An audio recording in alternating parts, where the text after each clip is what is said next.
It's a beautiful December afternoon in the Music City for the Tennessee Volunteers and the Vanderbilt Commodores on SEC Network. With Don Davenport and Matt Stinchcomb, I'm Taylor Zarzer. It's the 114th meeting between the Vols and the Vanderbilt Commodores. It's the first in December since 1990. UT won last year, but Vandy had won 3 in a row prior to that. Stinch, both teams have struggled mightily on offense this year. How do the Vols get going when they get the football? How about a steady diet of Eric Gray here this afternoon? And not just as a ball carrier, although he's been very capable in that capacity, but as a receiver as well, the leading pass catcher for this Tennessee offense. I think number 3, who had a huge game for the Vols versus Vanderbilt last year, he needs to have a big afternoon to get the Volunteer offense jump-started. He's going to have to wait a minute because Vandy won the toss and elected to receive. You see Cam Johnson waiting just inside his end zone for Paxton Brooks to kick off. Paxton has been the kickoff specialist for the Vols the last couple of years, and that's all he'll do again today. Although Brent Samaglia is not here, opted out, meaning Toby Wilson will make his debut when Tennessee needs to kick extra points and field goals. Sarah Fuller is active for the Commodores as well. Ken Seals, the true freshman quarterback, will bring the Vanderbilt Commodores out on the football field. True freshman has gone all season, Stinch. Set some records for Vanderbilt as a passer. Certainly needs to regroup. Last time out versus Missouri, only 11 completions, 79 yards. And they ended up making a change, put Mike Wright, another true freshman, in there to see if they could get something going offensively. Needs to get back on track in this one. Well, you mentioned Eric Gray. I would think that we'd see this guy a bunch today, too. Keon Henry Brooks, a sophomore from Powder Springs, Georgia. He's been the featured back all season for the Commodores. He's a really talented football player. He needs to build out that body. You can see kind of slightly built, but a good runner, also an excellent receiver, very prominent in the Vanderbilt passing offense as well. 135 all-purpose yards a game. Ran for 70 against Tennessee last year. He's going to lose a handful here as Henry To'o just about took the snap from Henry Brooks. We talked to Jeremy Pruitt and we asked, on your defense, who's playing great football, championship caliber football? He didn't hesitate. It's number 11. See, it's second in the SEC with 9.5 tackles for loss. Tack on another one with that negative yardage play on Henry Brooks to set up this 3rd and long. A loss of 4 for Vandy. Seals across the middle of the field, 3rd and 11, incomplete as he was looking for his tight end, Ben Bresnahan, and it's a 3 and out for Vandy on their first possession. And he was marked by Bryce Thompson, a guy that we thought we might not see in this game. Hampered a little bit by a hamstring injury and a short-handed Tennessee secondary.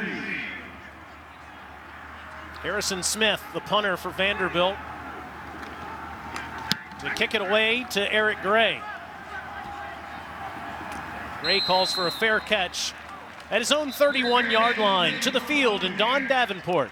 Yeah, let's talk Tennessee quarterback. All 4 quarterbacks did make the trip. They will be on the sideline today, but we expect to see Harrison Bailey, the freshman, will get first reps. We will see JT Shrout as well today. Coach Pruitt said that Harrison Bailey has showed a lot of poise and that both of them have done well in practice, which is why you're going to see both quarterbacks today. Guys, not a set rotation for these guys, just more of a feel for the Tennessee staff and when we will see both of them. Thank you, Dawn, and we'll be watching that all day just like you will as Harrison Bailey will get the first crack at it. There was a penalty on Tennessee on that return, a holding penalty that today's referee Mark Pearls called just a moment ago. Bailey, the true freshman from Marietta, Georgia, made his first career start last week, played the final 2 drives against Auburn in the game before that, is in shotgun from his own 21. He throws the wheel to Velus Jones, and Velus gets a yard. Nice open field tackle made by the Commodores there. It's Jalen Mahoney. We mentioned the freshman from Marietta, Georgia, just one of 4 quarterbacks in Georgia high school history to throw for over 11,000 yards, leading Marietta to a high school state championship last year, choosing the Vols over the Tide, the Tigers, and the Gators. And that's what he did last week, most of which were underneath throws for Tennessee.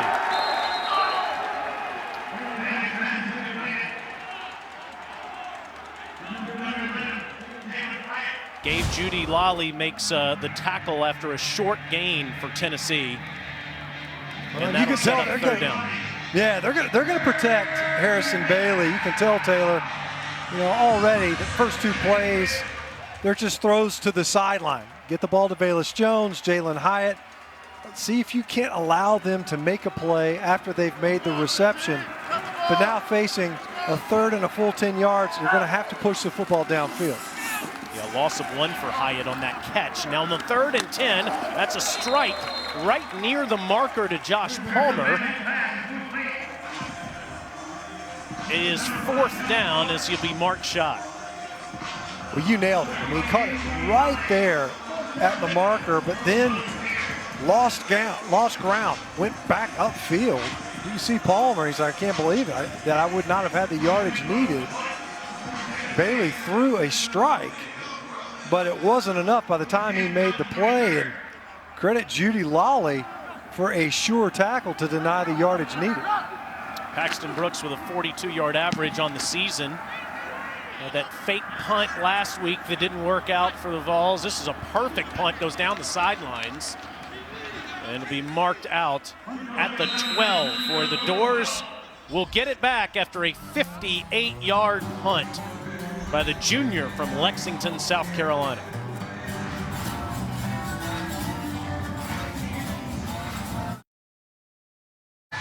No score in Nashville. Cool Vandy helmets today with that city skyline on the back of the helmets. There's Todd Fitch, the interim head coach. This is the first time he's ever been a head coach in 34 years of coaching. Played defensive back at Ohio Wesleyan in the mid-'80s. Was a coach for Lou Holtz at South Carolina, working with the quarterbacks and the wide receivers. The OC for Lou's son Skip at Louisiana Tech, and he was the offensive coordinator for Derek Mason until Mason was relieved of his duties 2 weeks ago. Pumped to finally get an opportunity calling the plays for Ken Seals. And he calls a passing play here. Seals has nothing down the field and wisely throws it away. Yeah, Coach Fitch had to wait an extra week. Thought he was going to be a head coach last week, at least on the game field anyway, versus Georgia. A late scratch about noon on Friday, and they were disappointed not to get that game in. Obviously very eager to get into this rivalry game, one that Vanderbilt has enjoyed some success versus the Vols in recent years.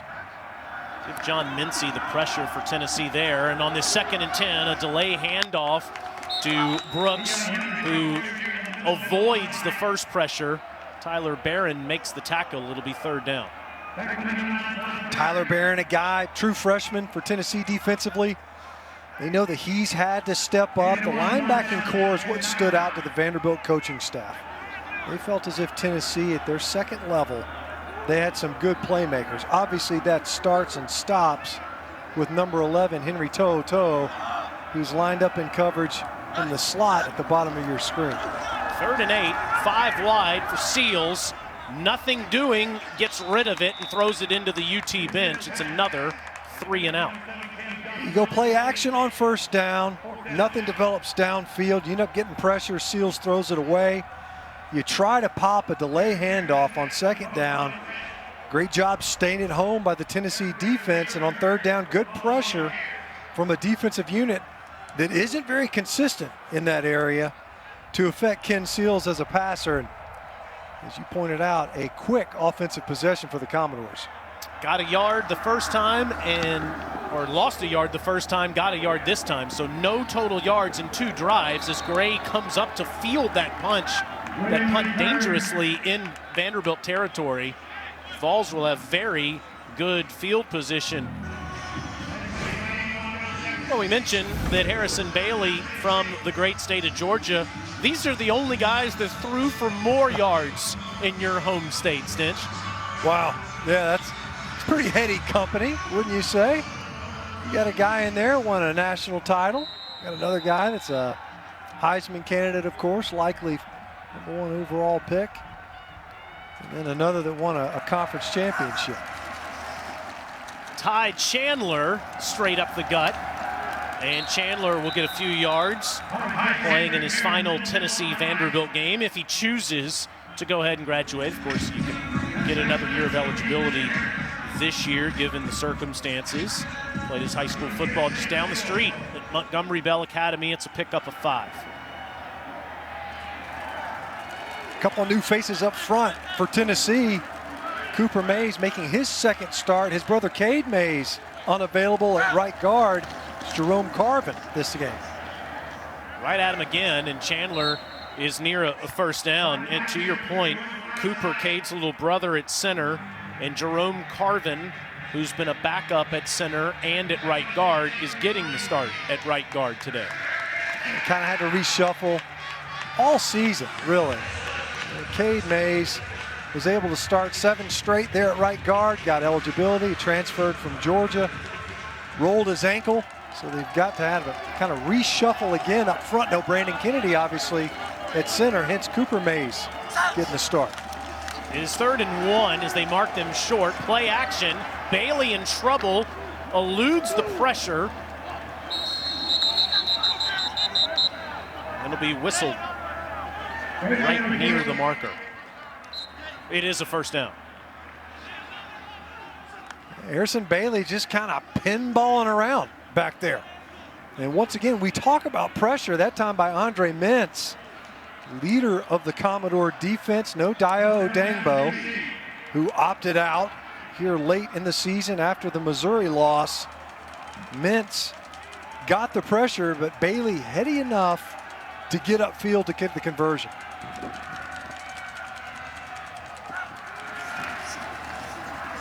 On 1st and 10, it's Eric Gray with his first carry of the game after 246 yards last year. He gets his first carry today. Down to the field and done. Guys, Coach Todd Fitch raved about the leadership of Andre Mintz, the way he works, shows up every day, even after his close teammates opting out and were done for the year. One of his teammates told me that he's the most driven person he's ever been around. He'll graduate in May with his 3rd degree. How about that? Runs his own YouTube channel, raised $60,000 for charity. He is a true Vanderbilt man, does it all. He is, and he's so well respected by everybody in the Vanderbilt football program. Gray very close to a first, but short, and then more pressure, this time by Cameron Tidd, who is in the backfield greeting Gray. But it is a first down. It was a great play, or started out that way by Cameron Tidd, who had a career game last year versus Tennessee with 9 tackles. That time just not quite enough when you're as efficient as Tennessee has been on first down. The Eric Gray run setting up an easy conversion on 2nd. 6th play of the drive. Gray just about had his helmet taken off there as he was greeted by a couple of Vandy defenders. Drew Birchmeyer, originally a defensive lineman, switched to offensive line, and because Vandy can't even fill out a 2-deep stench on defense, back to the defensive line. How about that clothesline by Birchmeyer? That's a pretty good tackle for a right guard. Just a pickup of 1. On the 7th play of the drive as Tennessee's now in the Vanderbilt red zone. Bayless Jones makes a defender miss. 1st and goal, Volunteers. When you look at the big playmaking ability in this Tennessee offense, it's #1 that has generated the most. He's had 12 plays of 20-plus yards. Not a lot of downfield shots for a speed guy, but they have other ways of getting him touches. A lot of fly sweeps, a lot of swing passes when they blow him through the backfield on a short motion. Chandler following, pulling offensive lineman, and he gets near the 5-yard line. It'll be 2nd and goal from there. Tennessee has moved the football consistently in the first half this season. As we continue, you'll see their struggles have been numerous once they get past halftime. But look at this. In the red zone this year, Tennessee has only made 11 trips during this 6-game losing streak. And on 2nd and goal, fake, touchdown, wide open is Princeton Fant.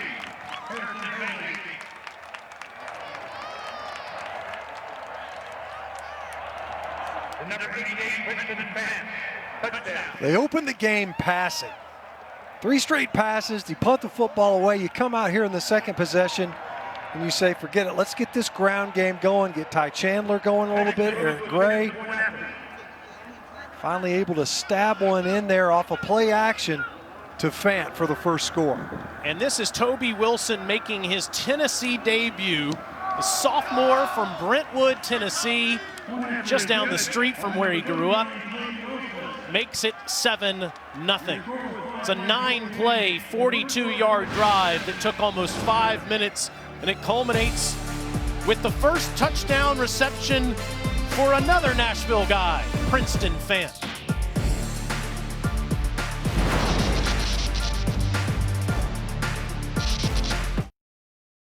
Something to believe. ESPN, home of the college football playoff, coming New Year's Day. I love when those 2 games host the semifinals. Here's Bill Hancock, the executive director of the college football playoff, saying, quote, we're looking forward to the semifinals January 1st and the championship game January 11th and planning for them. We are being meticulous and we are confident we'll be ready. Semifinals on January 1st, as you saw in the national championship game down in Miami. It is going to be tough to beat the Tide 52-3. Wow. They won in Fayetteville today. Yeah, their biggest difficulty is going to figure out who they want to push the hardest for the Heisman Trophy, because they've got 3 guys that are legitimate candidates on that offense. Yeah, Devontae Smith's now taking punts back to the house. Here's your calendar in December. Bowl game blitz for us again. Conference championship weekend next weekend. The CFP selection show will be on Sunday. Those New Year's Day games for the semis on the 1st. Heisman Trophy presentation on a different date this year on the 5th. And then that national championship game is on the 11th. Certainly want to highlight all of the other bowl games on the ESPN family of networks that we're excited to participate in. Let's see if Ken Seals can get something going for Vanderbilt on offense. No yards on 6 plays. And he hands it off to Henry Brooks, maybe half a yard. He's the guy they got to get going, there's no doubt. I mean, they've had contributions in the passing game, but it really has been Henry Brooks that consistent all season long, outside of the first 2 games that he missed. He has really come on this season. They need to get that ground game going so that the play action will mean something for this ball defense. 2nd and 10, Tennessee shows pressure, and it's incomplete. Nice coverage there by Theo Jackson, as Seals was looking for Chris Pierce. It's 3rd down. One of his favorite targets, second only to number 7, Cam Johnson, is Chris Pierce, who's really come on. 5 touchdowns in the last 5 ball games. But as you mentioned, Theo Jackson, excellent coverage, and so far, the Tennessee secondary has held up very well versus some of the downfield targets.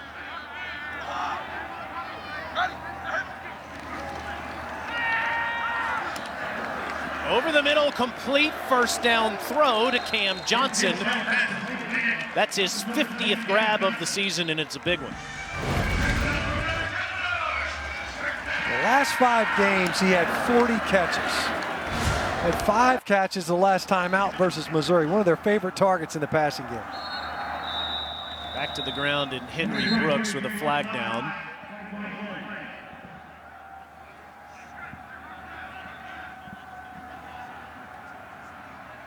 There's Mark Curls.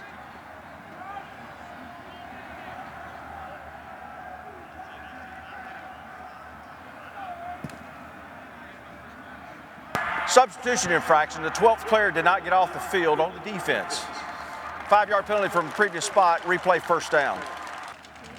Smart move there by Todd Fitch, the offensive coordinator slash head coach, and Ken Seals to get that play called quickly.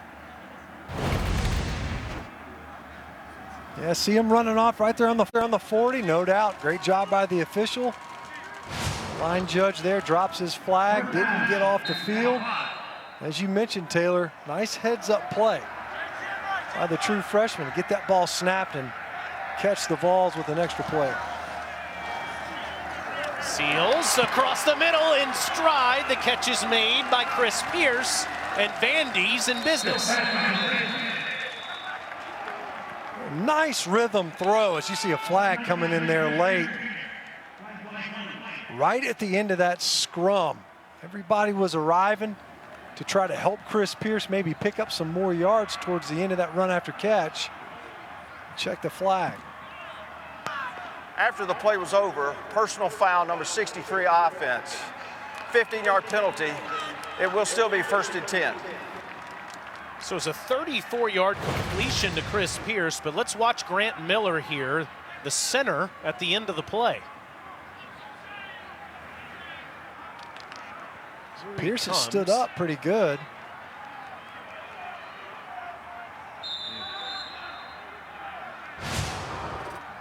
Yeah, I don't know. I'll tell you what, if you're going to run all the way down there, get your money's worth, man, especially if you're going to do it right in front of the official. A little love tap to Alante Taylor.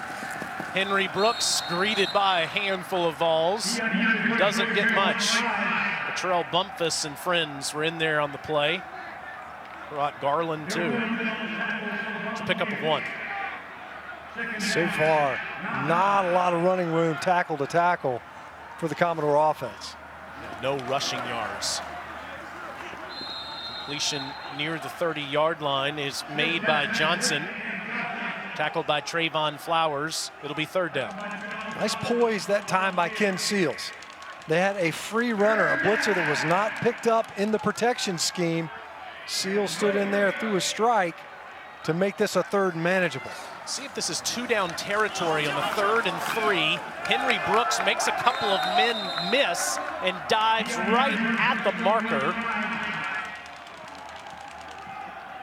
See where he and gets they his say spot. 1st down. Yeah. You know, he extended that football, had the ball in his outside arm, and he extended it right as he was going down. Watch Brooks, is he able to get out there and extended that football, bounced out of his possession, but not before he picked up the first. Nice effort that time by Henry Brooks. Half of the arm looked like it was over that imaginary yellow line. 1st and 10. Seals under pressure, throws away to the sideline, 2nd down. And the Vols got a pretty good pass rusher in number 13, DeAndre Johnson. And he's gotten a nice jump a couple of times, and it's been enough to bend the edge and force Ken Seals to flush out of the pocket. Something that Todd Fitch talked about, that he wants his pocket awareness to improve, wants him to climb up into the pocket versus escaping and trying to get outside of the pocket. 9th play of the drive. Seals gets rid of it quickly to Johnson as he sees pressure coming. It'll be 3rd down. Tamarian McDonald on that safety blitz. And another free runner. Ken Seals demonstrating a great deal of poise under duress. He has not had a lot of opportunities to set his feet cleanly and deliver the football, oftentimes having to avoid pressure. And again, Stinch, I wonder, it's 3rd and 4. Is this 2-down territory, or would Pearson Cook or Sarah Fuller come into the game? 3rd and 4, Mitchell Pryor is stood up. He's going to be short, and we'll see what Coach Fitch decides to do on 4th down. Well, on the 3rd and 3, as you pointed out, as you were questioning, is it 4-down territory? It definitely is. 3rd and 3, they hand it off to Henry Brooks. That time, pop another handoff. again to Pryor, and it's a first down run for the junior from Connecticut. Back handoffs to Pryor. So you get a defense, you've been able to establish a drive, and back-to-back runs. That time it was a 3rd and 4, a little bit of a longer distance, didn't gain much. They come right back with Pryor to get the conversion.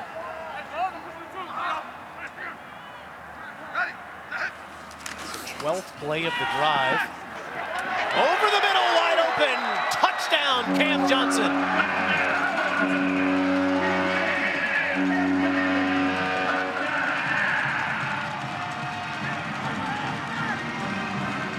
One of the best looking drives for Ken Seals all season. And here comes Sarah Fuller onto the field. Now last week, 2 weeks ago rather, she made history as the first female to ever kick off at the Power 5 level. Now she can be the first to make an extra point at the Power 5 level, right through there.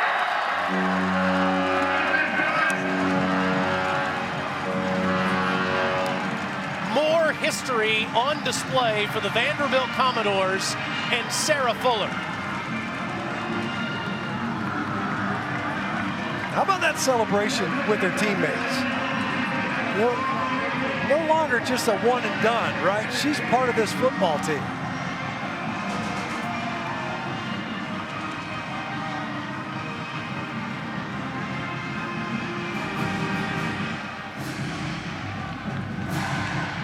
You see the Fuller family. What a moment for Sarah and her family. Great kickoff 2 weeks ago in Como. Now an extra point. She's on the board.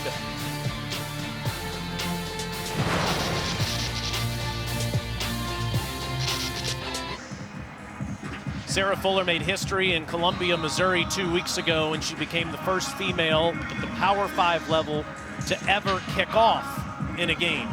Now she's the first to score a point.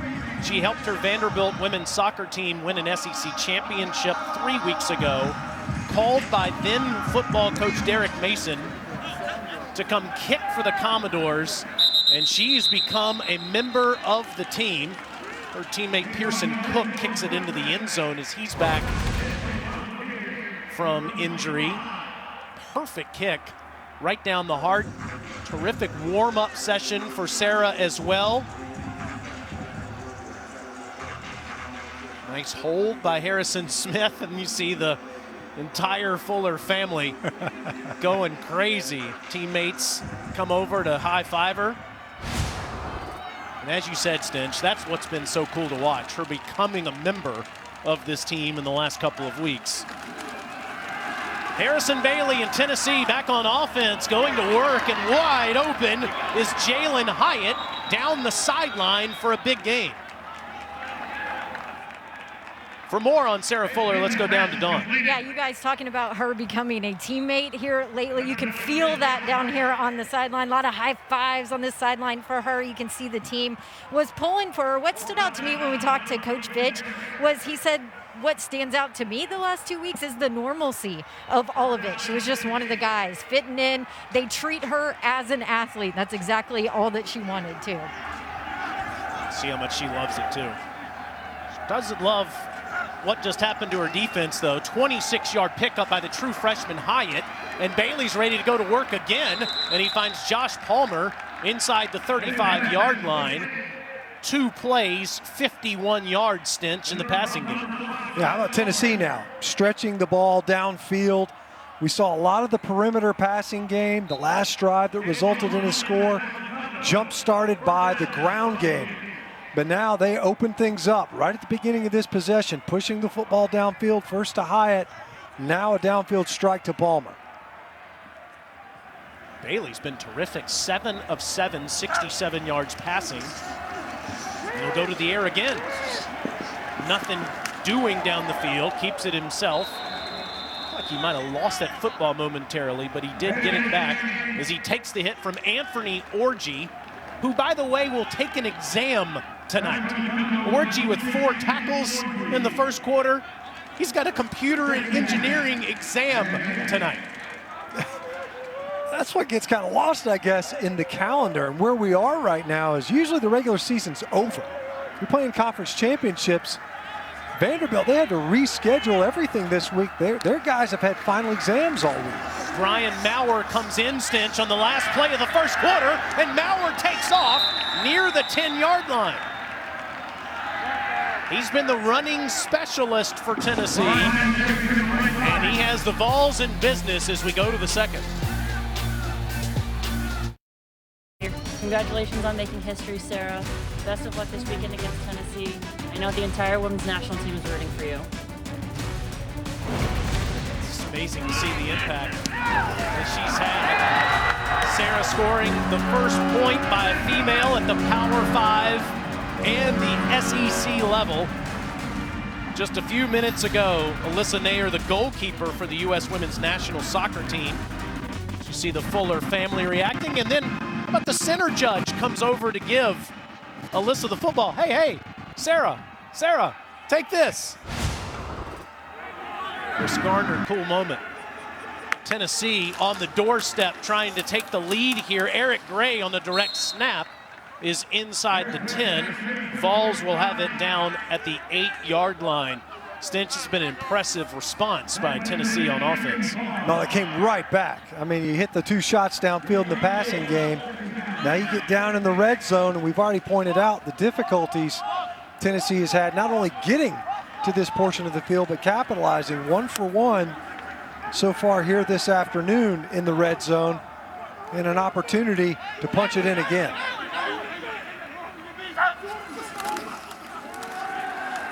Bailey hit as he throws, and the ball is still a live ball. We haven't heard a whistle yet, as that's picked up by Cameron Tidd, who will be whistled down at the 26-yard line.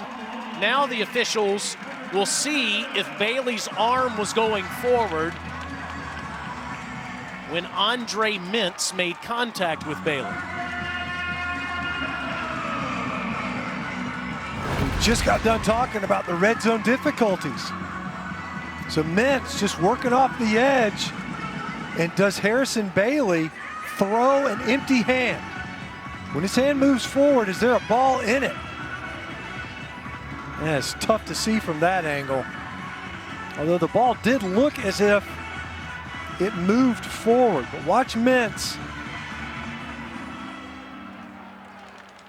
Wow. That's really hard to tell. Is that ball already out as Harrison Bailey goes to throw the ball forward?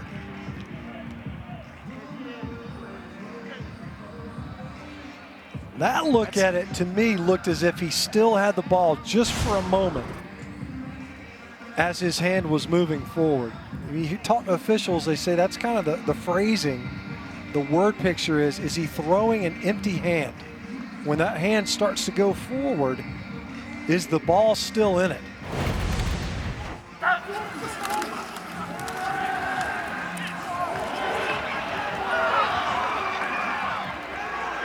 As you mentioned, Taylor, no whistle. That ball was at least allowed to remain live. For the review, the ruling on the field stands. First down. I have to say, Stinch, I think that's what I would have said too if I was peeking under the hood there. The play stands. It's not overturned. It stands. There's not enough evidence to change the call. And when you have the ultimate judgment call like that, why blow the whistle? That's what the official decided, and Vanderbilt gets the first turnover of the game. Yeah, I could not agree more. You're afforded the opportunity to review a play like that. Take advantage of it. What a huge turn of events by the Commodore defense. Ball's been coming after Seals. He's been picking up those blitzes, and he throws a perfect dime to Amir Abdur-Rahman, who carries Alante Taylor with him inside the 30-yard line. Ken Seals and his poise, that's what stood out to me in this game. As you see, Abdur-Rahman, he wins inside and gets on top of Taylor. And then Taylor's just steer wrestling him for the next 10 yards. Henry Brooks will get a couple. Watch Seals pick up this blitz again, Stench. He's got another free runner. I mean, it's just he's done such an excellent job of being patient because they've had blitzers, either more than they can handle or a bust in the protection scheme. And repeatedly, the true freshman in Ken Seals has stood in there and delivered accurate passes, that time downfield for a big gain. Here comes To'o again, met at the line of scrimmage by Vanderbilt offensive lineman as Henry Brooks does not get much. Well, it's clear what the Tennessee defense strategy is. Even on rundowns, early downs, they are run down blitzing the line of scrimmage. That time, Jeremy Banks meeting Henry Brooks at the line of scrimmage. Nearly no rushing yards. See if the Vols bring pressure yet again on this third down. 3rd and 7, sets up the bubble, and it's going to get down to the 21 as Vols blew it up, but Chris Pierce got a little something out of it, and you would think again that Vander would go for it, but no. Here comes the kicking team, and we'll see who comes onto the field. It's Pearson Cook, who is the long field goal kicker. Sarah Fuller is the short field goal kicker today, Coach Fitch says. But this is a 39-yard attempt for the junior from Michigan. And it's right through there. Vandy takes the lead, 10-7, after Pearson Cook connects on the 39-yarder in Nashville.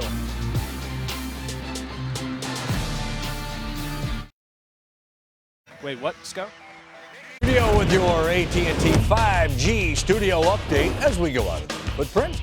Coastal Carolina trying to wrap up an 11-0 regular season. CJ Marable into the end zone. Having a battle right now at Troy, but they lead by 5 at the break. TZ. Thanks, Dari. What a season for the Chanticleers. Vandy had no yards on their first 2 drives, and their last 2 drives, 128 yards, and they capitalize off of the turnover that Andre Mintz created for his teammates and take the lead on Tennessee, 10-7.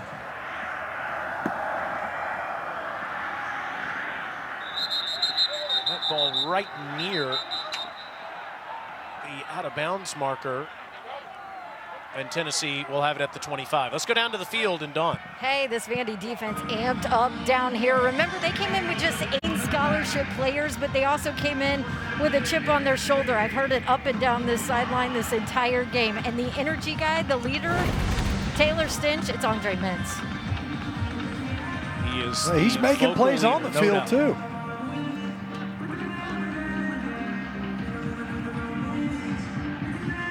The fact that he was able to get that turnover, he's already generated a couple other plays as well.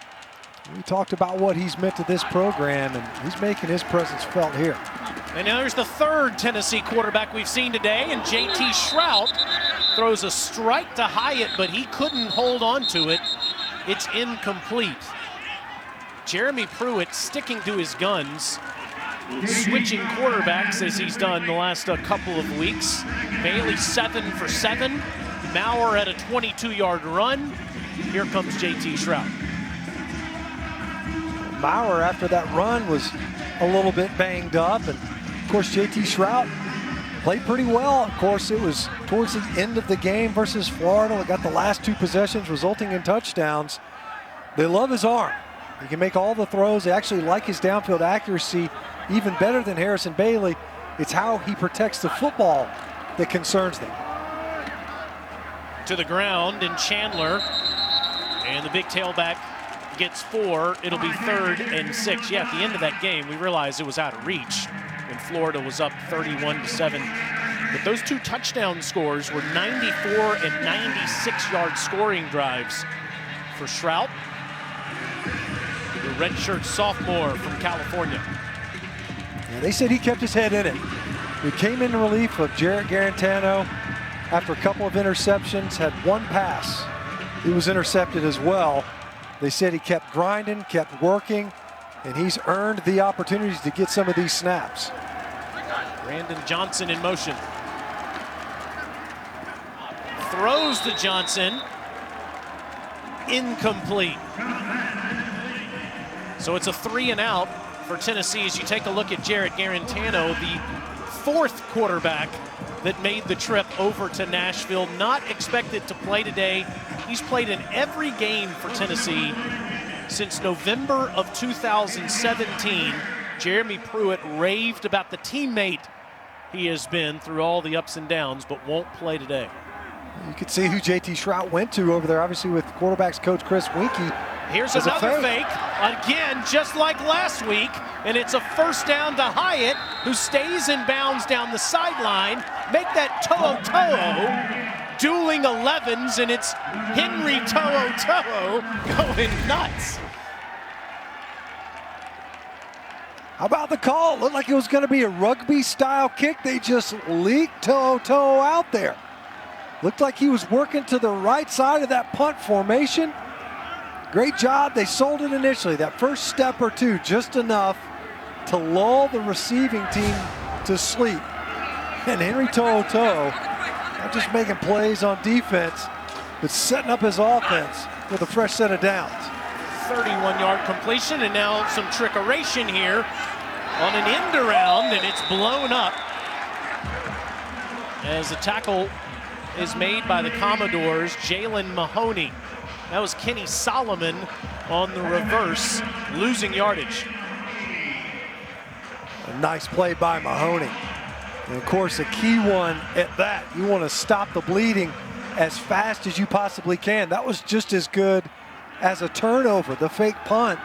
You think you're getting the ball back for your offense, you find yourself out there defending the field again. Now 2nd and 9, Shrout drifting way back and throws it incomplete. He was looking for Cedric Tillman. It'll be 3rd down, Cameron Tidd in the backfield with Shrout. Back to that fake punt snitch. Paxton Brooks threw a perfect pass to Jimmy Holiday last week that Holiday dropped, that would have given Tennessee terrific field position and really changed the momentum in the game. And Jeremy Pruitt goes to the bag of tricks again, says, Paxton, you threw a perfect ball last week. Let's try it again. And now Tennessee will try to pay it off on this 3rd and 9.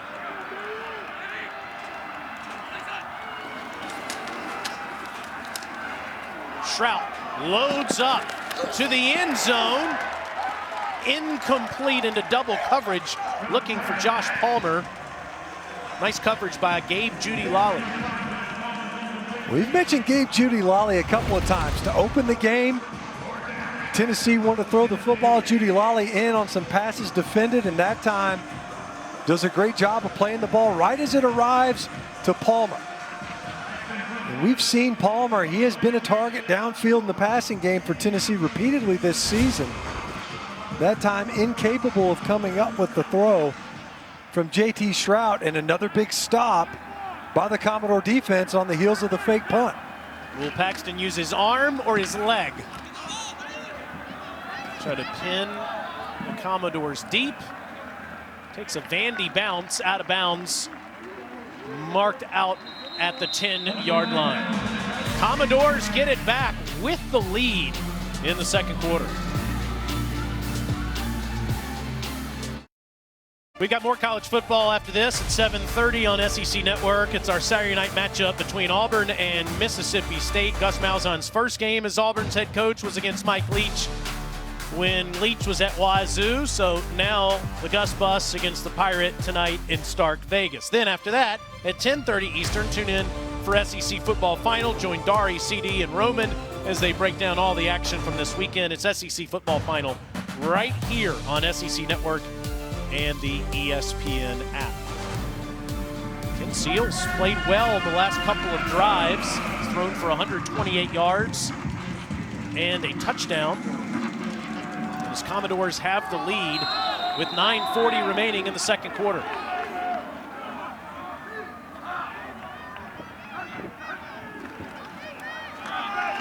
Henry Brooks has struggled to get going, and he only gets a yard, maybe 2.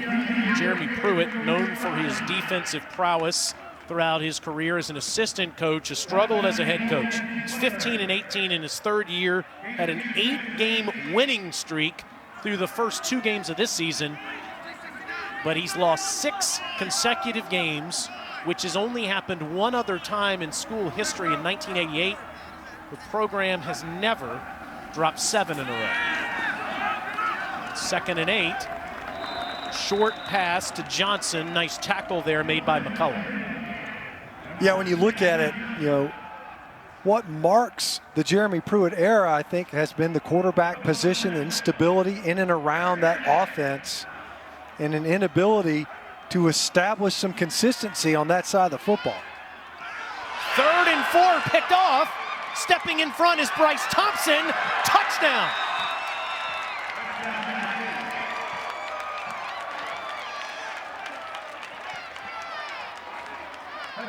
And Thompson goes and leans up against the side of Vanderbilt Stadium. The junior from Irmo, South Carolina, was questionable coming in with hamstring issues. There's nothing wrong with his hand, Stinch. This is a great grab. Look at that. And it looks like Cam Johnson, I don't know if he just quit on the route, was turned around as to where Ken Seals was going to go with this football. And Bryce Thompson, eyes on the quarterback, broke on that football and just stabbed it out of the air with his left hand. What a great play. And couldn't have come at a better time. His offense was stagnating. Toby Wilson with the extra point, as now the Vols suddenly have all the momentum thanks to the junior with his 2nd interception of the season, giving the Volunteers the lead again in Nashville.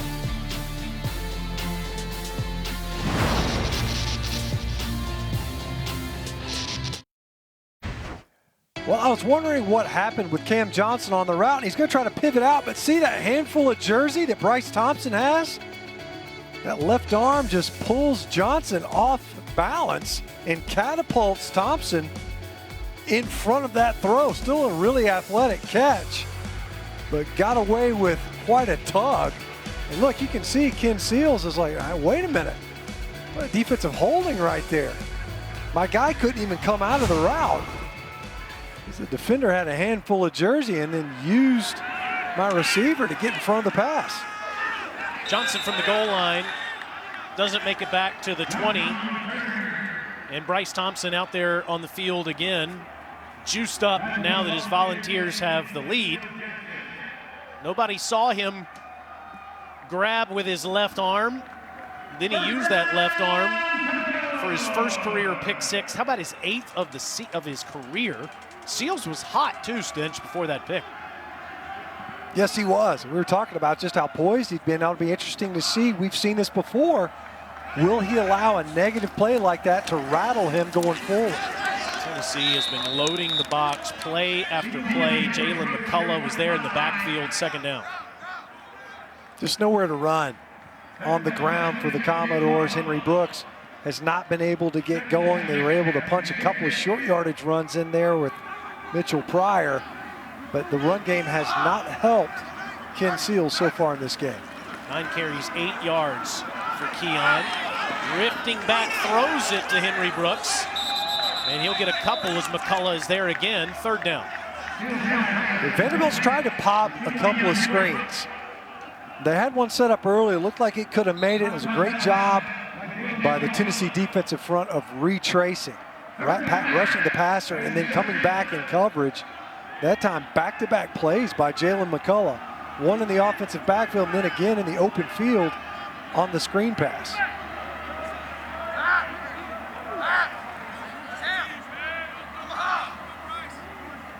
Johnson going in motion. Seals under heavy duress, loses the football. And it looks like Vanderbilt recovers it inside the 3-yard line. That was Bradley Ashmore saving an even bigger disaster. And Henry To'o ends up forcing this fumble. He got there first. Actually, it ends up being caused by Matthew Butler, who jumped on the back of Ken Seals, and a heads-up play by Ashmore. That could have been a catastrophe. You just had a pick six. Vanderbilt can't get away from this end zone fast enough. And Harrison Smith is in the very back of it. It's a pretty good punt that's fielded by Gray at the 47-yard line. Stays in bounds and is tackled at the 41.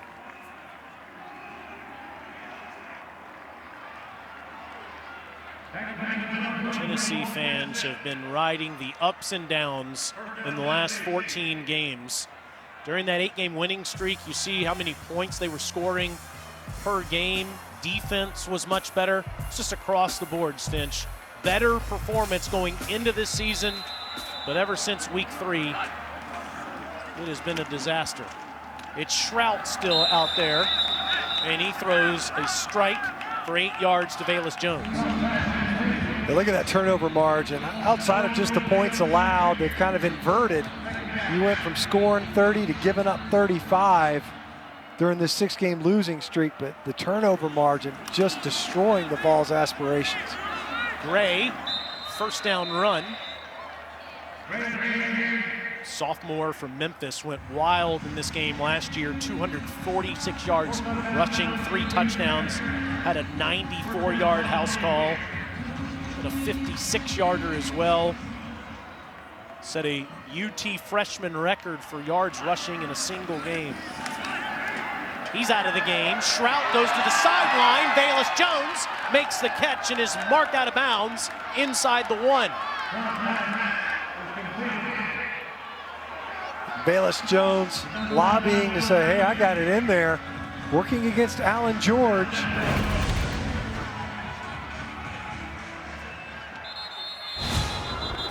I don't know, he may have gotten that ball inside the pylon as he was falling out of bounds.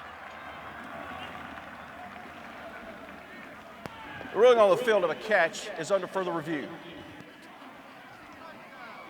He certainly thought so at his first touchdown catch as a Vol last week in the loss to Florida. Had a terrific 3-year career with USC.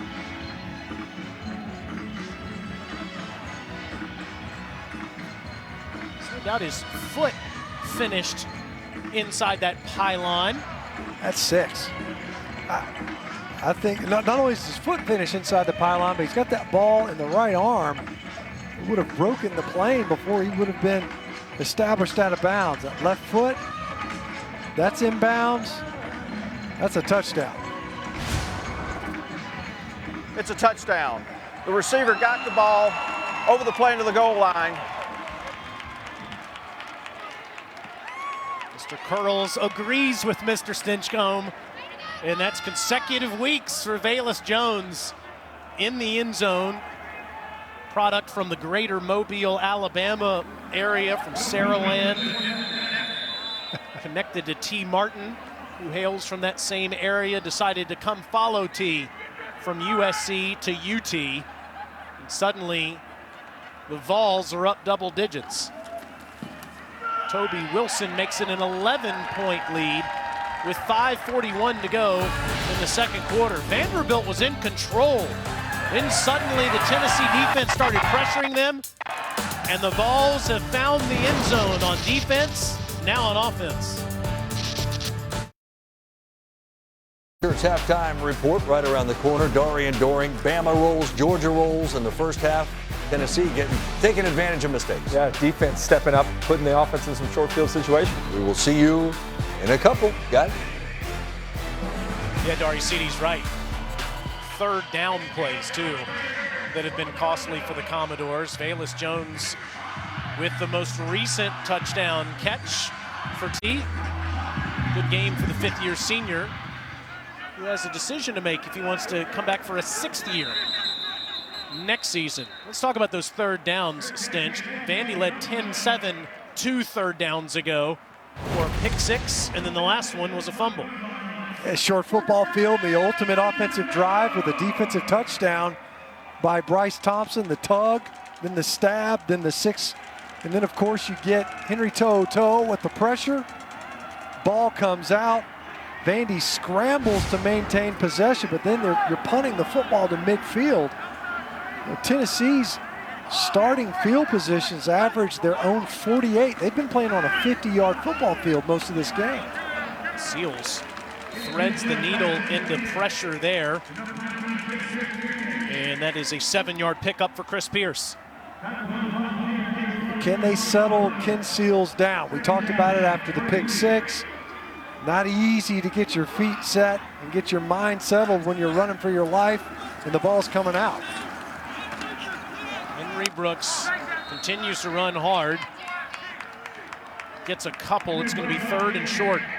Jeremy Banks again on the tackle. Jeremy Pruitt very high on Banks in his future. See 3rd and 1, Vandy quick to the line.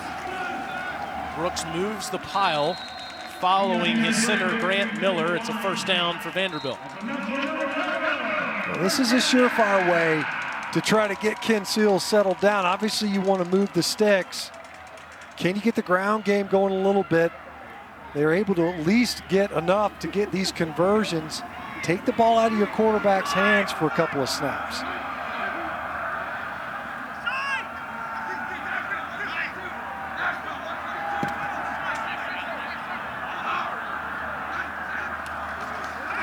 Don't see this very often anymore. Under center, and there's a reason for it. It's a flea flicker, but great pressure by the Volunteers, and Seals has to throw it away. We'll see if he's out of the pocket. It looks like a flag's going to come in. This has been a problem for Ken Seals this year.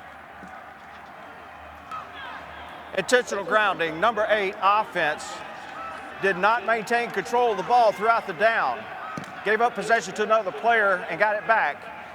That's a loss of down at the spot of the foul. 2nd down. So you can see on the flea flicker, and what Mark Curls is talking about there is he didn't maintain possession throughout. So now you don't get grounding protection. Even if they're saying he's outside of the pocket right here. So he gets this ball back, throws it, nobody in the vicinity.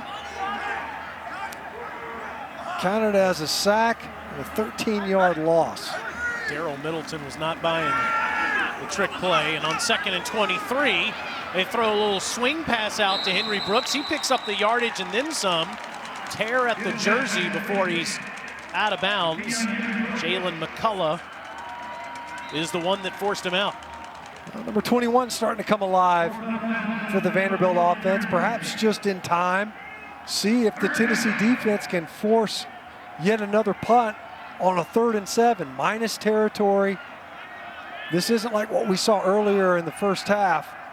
We saw Vanderbilt going for it on 3rd and 4th. Seals pumps, in pressure, throws it away, again from the pocket. Now, Tyrell Alexander was over there. 4th down. Jaquane Blakely with the pressure that time, and it's play-by-play, Stinch.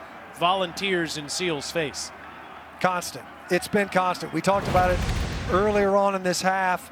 As you see, look, defenders all over. I mean, you're getting sandwiched by 3 different guys. Got a little bit of a face massage as he threw that football away. Did Blakely. Smith with another punt. It'll go to the Volunteer bench. That was off the side of Smith's foot. It's going to be a short punt. You see the officials still walking all the way down the field. Just a 26-yard punt. Academy Sports and Outdoors is making it even easier on you with in-store pickup. It's all new and basically means you go to academy.com, order whatever you need, and come get it in store. Get in, get out, get back to having fun with your family. That official wasn't finished walking. He just took a little pause there, Stinch. It's a 16-yard punt. And yet another great starting field position for the Tennessee offense near midfield. Trout still in there. And it's a 1st down catch made by Valus Jones again. 4 different people have played quarterback. Now, one of them is Paxton Brooks. He faked a punt and threw a 1st down to Henry Toto.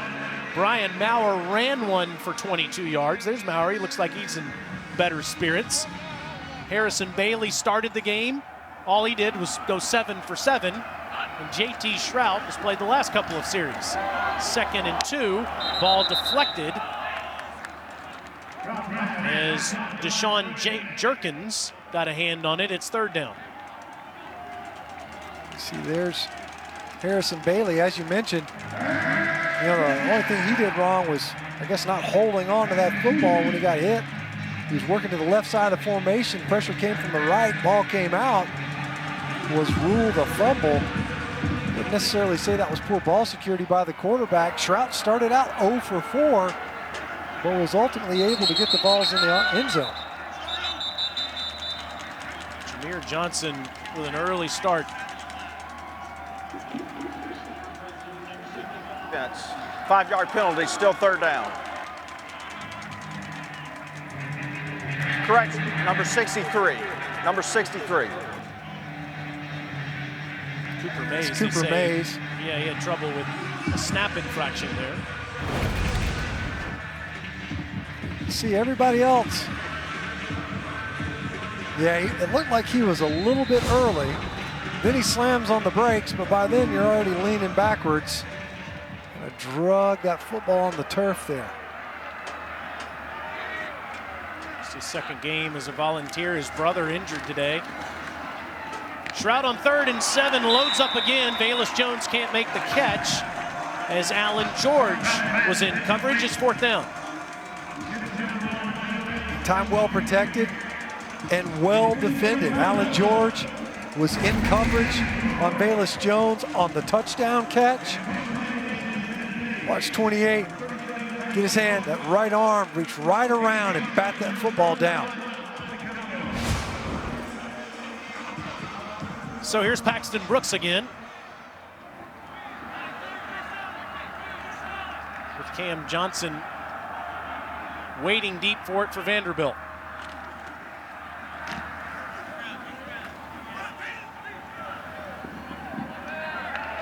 And a perfect punt by Brooks. And it's going to be marked out at the 4-yard line.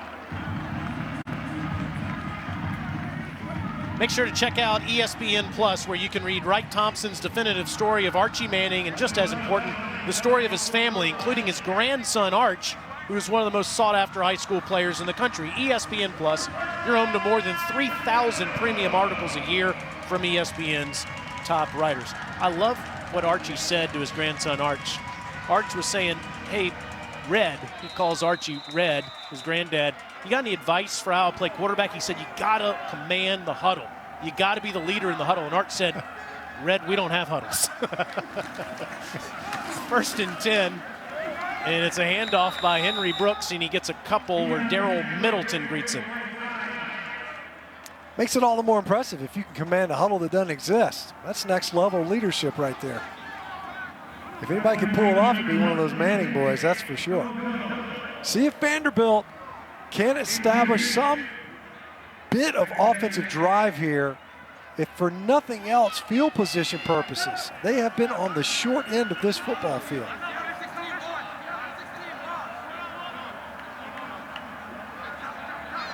Tennessee will get it to start the 2nd half. 2nd and 8. Henry Brooks gets the edge. And we'll get a few there to set up 3rd and manageable. Quavaris Crouch there in coverage. You know, part of it, one of the things we talked about with Vanderbilt, they said, look, we got to sustain drives. We got to start stacking up 1st downs. They've been able to get 7 of them in this game. But right here, it is crucial. 2 minutes, 10 seconds. Your opponent's got 3 timeouts. They need to convert right here. Otherwise, Tennessee seeks to preserve clock. They could get excellent field position and another scoring opportunity before half. Seals has it deflected at the line of scrimmage. Incomplete. To'o got a hand in there. God, what a half of football for Henry To'o. Got the pressure earlier. This time it's just a short rollout. To'o almost picks this football off. Number 11 go up. Got both hands on the ball, batted it up in the air, and almost made the interception. Smith with a good punt. Eric Gray will call for the fair catch at his own 44-yard line with 1:47 to go here in the first half. Busy day of SEC football on a day that originally wasn't scheduled to have any. From the end of the kick. First down, Tennessee. It's a late flag there. Holding on Tennessee. So that'll move the balls back just a bit. But we have a couple of finals already. Georgia blows out Missouri. Alabama 52, Arkansas 3. LSU plays at Florida tonight. Auburn at Mississippi State. So 5 games made up today, if you will.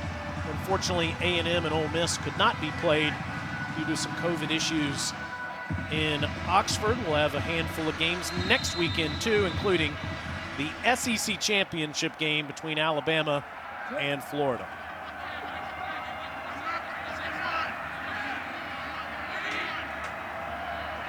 JT Shroud on a 1st and 10.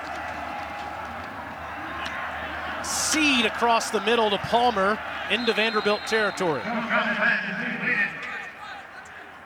It's a 20-yard pickup. There's next weekend's stench. A&M still in the playoff picture, will be at noon.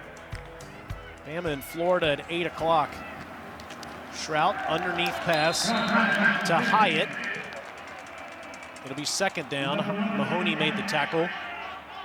What do you think about next weekend in Atlanta between the Gators and the Tide? I was just about to say, it's so strange. You got wedged amongst all those games, an SEC championship game, Florida, Alabama. How fun will that be, those two offenses squaring off? That may last past midnight. Shroud under pressure, and a flag's going to come in. It's going to be a face mask.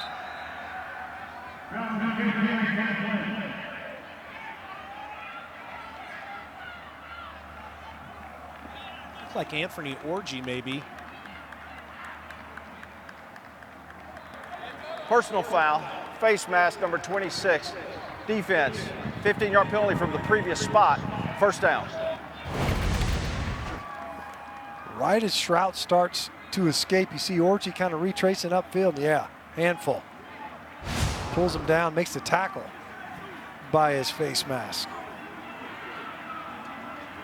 Vandy had the lead midway through this quarter, Stench, but they have imploded since. Of course, Tennessee getting that ball first in the 3rd quarter as well. Crucial that the Commodores deny a score here. Tackle in the backfield after Gray doesn't get much. Malik Trying to pop Langham. a run there. You're expecting, you think the defense can be dropping in coverage. Guys are thinking pass rush. Tennessee takes that time out, but they're just trying to squeak Eric Gray up through the middle of that defensive front. JT Shroud coming in there, and I guess somewhat relief, of Harrison Bailey, who started out 7 for 7. Had to strip in the pocket, and it's been JT Shroud ever since. Let's see, you got 1, 2, 3, well, you got 4 quarterbacks in there if we're going to include the Heisman Trophy winner, Chris Winkie. Right. Yeah, zoom out enough, surely T. Martin might be around somewhere. Right. Yeah, Maurer's over there somewhere too. Of course, Paxton Brooks probably was just outside of the shot. Another passer for the Vols. Need an itinerary if you're a UT fan to know which quarterback is playing when.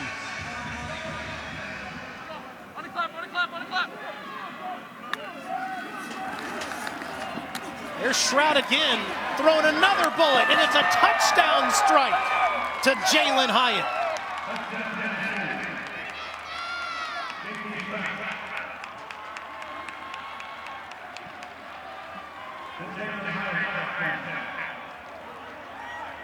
Well, if you're wearing number 11, he's got a cannon for an arm. That's right. He shot it right in there. So here's Hyatt. Not to be outdone by the other number 11 as far as pass receptions are concerned. Now he's in the end zone.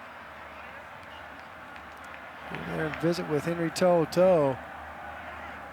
Talk about what it means to wear number 11 on your jersey. Wilson's been perfect in his first game as a volunteer kicker. Stand Up Dutch Fork High School in Irmo, South Carolina.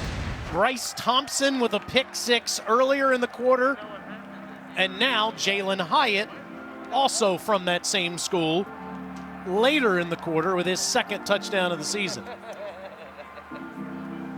You see the speed. There's no doubt the coaches are really excited about the youth that they have, especially in the skill positions. Jalen Hyatt's one of those guys. Jeremy Pruitt said, look, we knew we were going to be young at receiver. We needed to develop. And then COVID kind of derailed a lot of that. You could see them coming on here late in the season. J.T. Shrout, 50%, 6 of 12. But he's been able to engineer a couple of scoring drives, and you can't emphasize it enough. The field position that Tennessee has enjoyed this entire half, plus a pick 6. And that has been the difference here in the first half. As we mentioned, Vanderbilt looked as if they were in control of the football game prior to Bryce Thompson ending up in the end zone going the other direction. Yeah, 21 unanswered since that play.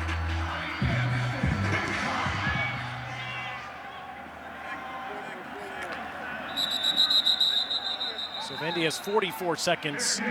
They do have all 3 of their timeouts. As they're 0-8 on the year. Derek Mason coaching them through the first 8 games of the season, relieved of his duties after the Missouri game. Todd Fitch now the interim head coach, as Vanderbilt has a coaching search going on that we will discuss later in this broadcast. Vandy has never had a winless season before. You would think, given they play Georgia next week, this is their shot, and suddenly they're down 18. Henry Brooks, best run of the game, and he's past the 40-yard line. That's the gateway play. You're in your 2-minute offense, inside of a minute taking of this possession. See if you can't pop a run, get near midfield, start taking a few shots. Throws to the sideline, it's incomplete for Johnson. You have to think, if you're Vanderbilt here in the first half, the missed opportunities that you had. You end up denying a red zone possession for Tennessee. You go the opposite direction, it results in a field goal. That was one of those possessions where you think, gosh, you come away with 7. That's a 14-point swing. Seals under pressure. Somehow stays on his feet. It's a first down into Tennessee territory, but loses the football. And the Doors get it back with 17 seconds remaining. Let's see if Coach Fitch uses one of those timeouts. Hustle play that time. Again. Yeah, getting downfield.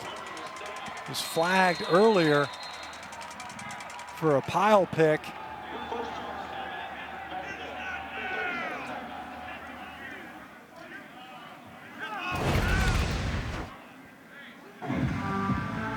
See, Seals does a great job of escaping Darrell Middleton. Gets upfield, gets past midfield. The ball squirts out right there towards the end. Not sure he wasn't already down, but Grant Miller does a great job hustling downfield to cover up that football. Matthew Butler's made a couple of good plays today as the Tennessee defensive end, forcing the fumble there.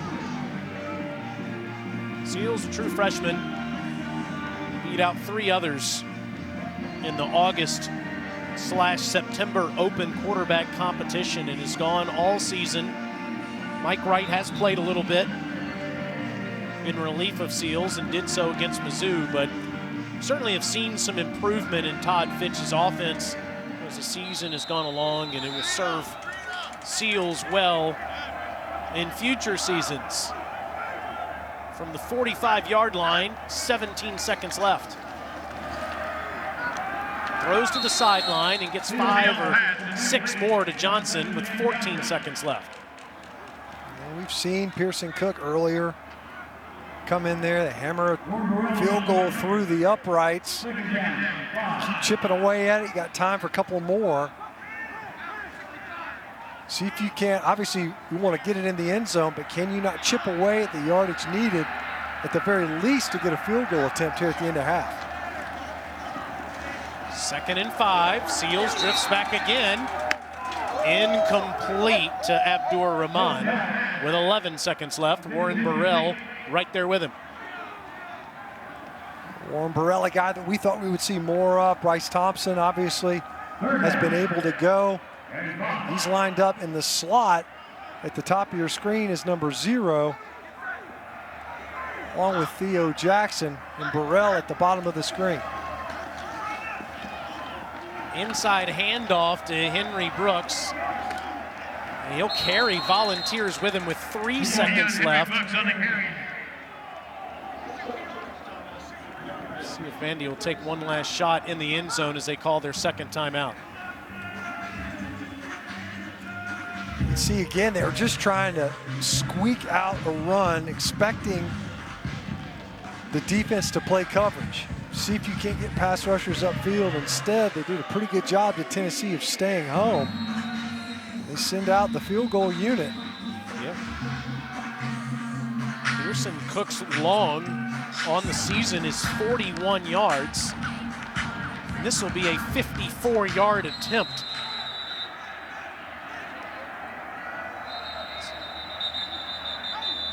And now Tennessee will call timeout.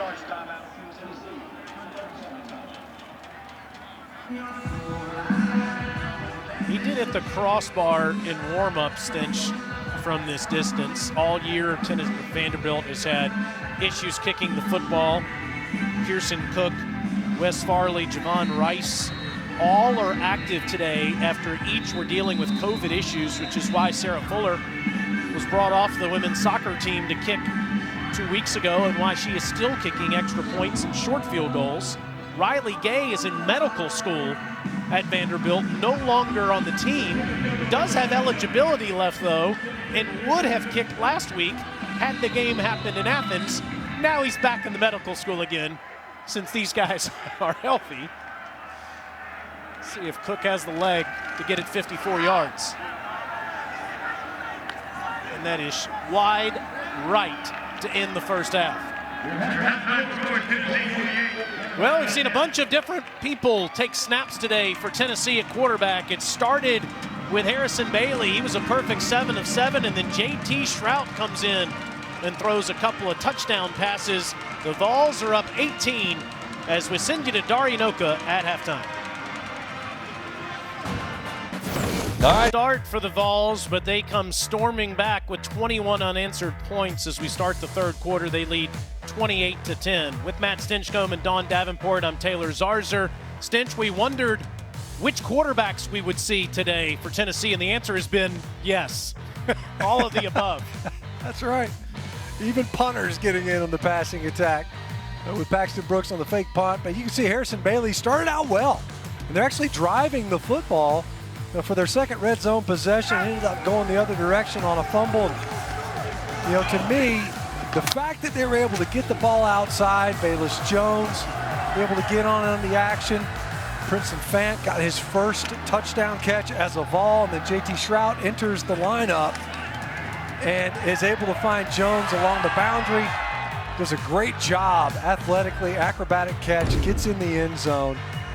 And they were able to finish that half off really strongly, and a lot of it was a function of establishing excellent field position. Credit the Vol defense, not only getting in the end zone themselves, but getting the ball back for their own offense with about a 50-yard field to play on.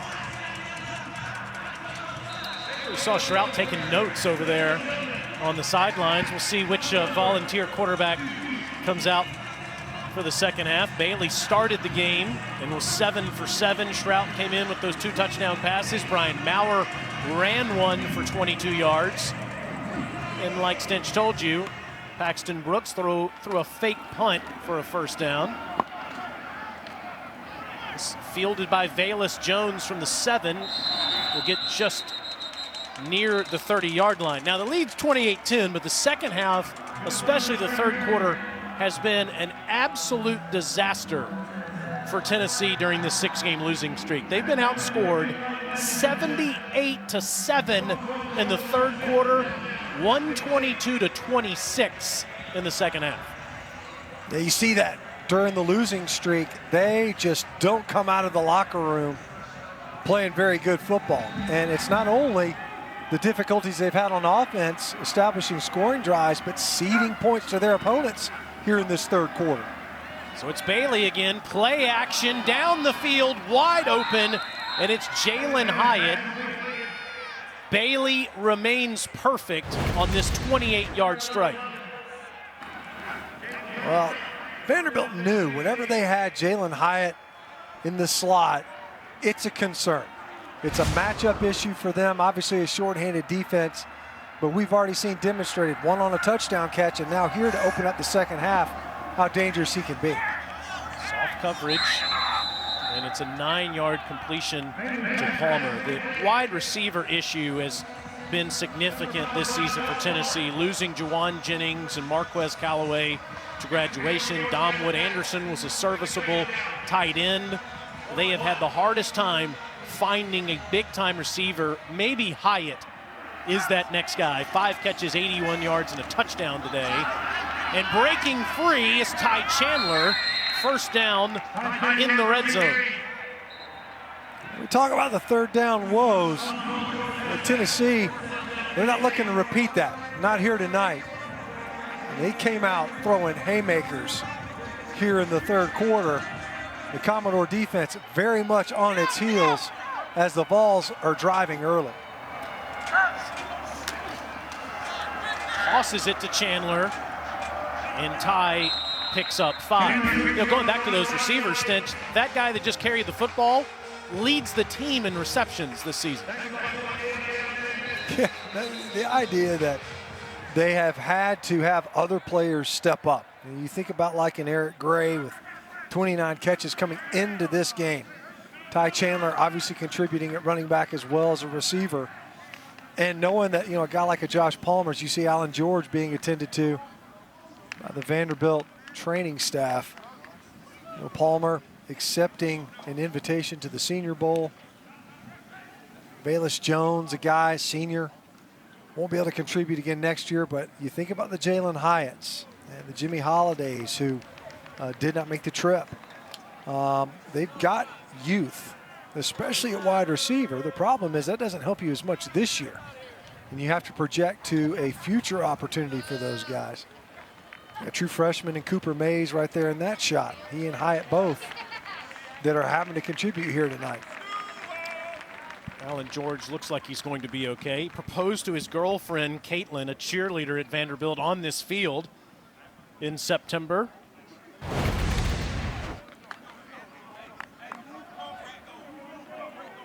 Kind of came in low on that tackle. I almost wonder if he got a knee or a hip to the head. It's not always those helmet-to-helmet shots. A lot of times guys get kicked or kneed, and that's when you kind of get your eggs scrambled a little bit. And you're right, Chandler was in, of course, the last 2 plays. Gray leads the team in receptions out of the backfield, and Princeton Fant wasn't on the same page with Mr. Bailey there. False start, number 58, offense. 5-yard penalty, still second down. New faces on that offensive front. Already seen Cooper Mays had what was effectively a snap infraction earlier. As you can see, Jeremy Pruitt kind of conferring with his quarterbacks coach, Chris Winkie. And here's the true freshman in Mays, younger brother of Cade Mays, was incapable of playing here tonight at the right guard spot. Chandler to the end zone, touchdown. Easiest 20-yard run you'll ever see from the guy that went to high school down the street at MBA. Really well blocked up front by the Tennessee offensive line and tight ends. The counter play, Trey Smith comes across the formation. Princeton Fant, a lead blocker. And as you mentioned, Ty Chandler made that look easy. That was a foot race to the pylon. He got a clean entry into the line of scrimmage, and that's 8 plays of 20 yards or more for the Tennessee offense. That's a season high. Up until then, it was 6 was the most they'd had, both of those in their victories, South Carolina and Missouri. Those explosive plays have returned. 5 plays, 72 yards in just over 2 minutes. Another injury. This is Ethan Barr, the true freshman from Flower Mound, Texas. Coach Ted Roof raves about his work ethic. Texts Coach Roof every day saying, what time can I come by to watch film? A kid that's committed to his craft, no doubt, and anticipated having to wait his turn to be able to play, and the kind of season that it's been for Vanderbilt. Forced into service, and as we mentioned, only 18 scholarship players available for this Vanderbilt defense. They can ill afford to see anybody go down, especially early here in the second half.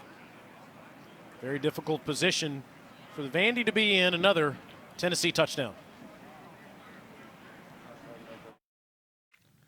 Ethan Barr looks like he's okay after being injured on the last play.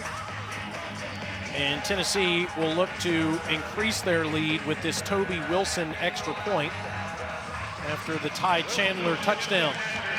Brent Samaglia opted out this week due to injuries. He had made 88 straight extra points before his first career miss in Neyland Stadium last week against the Gators.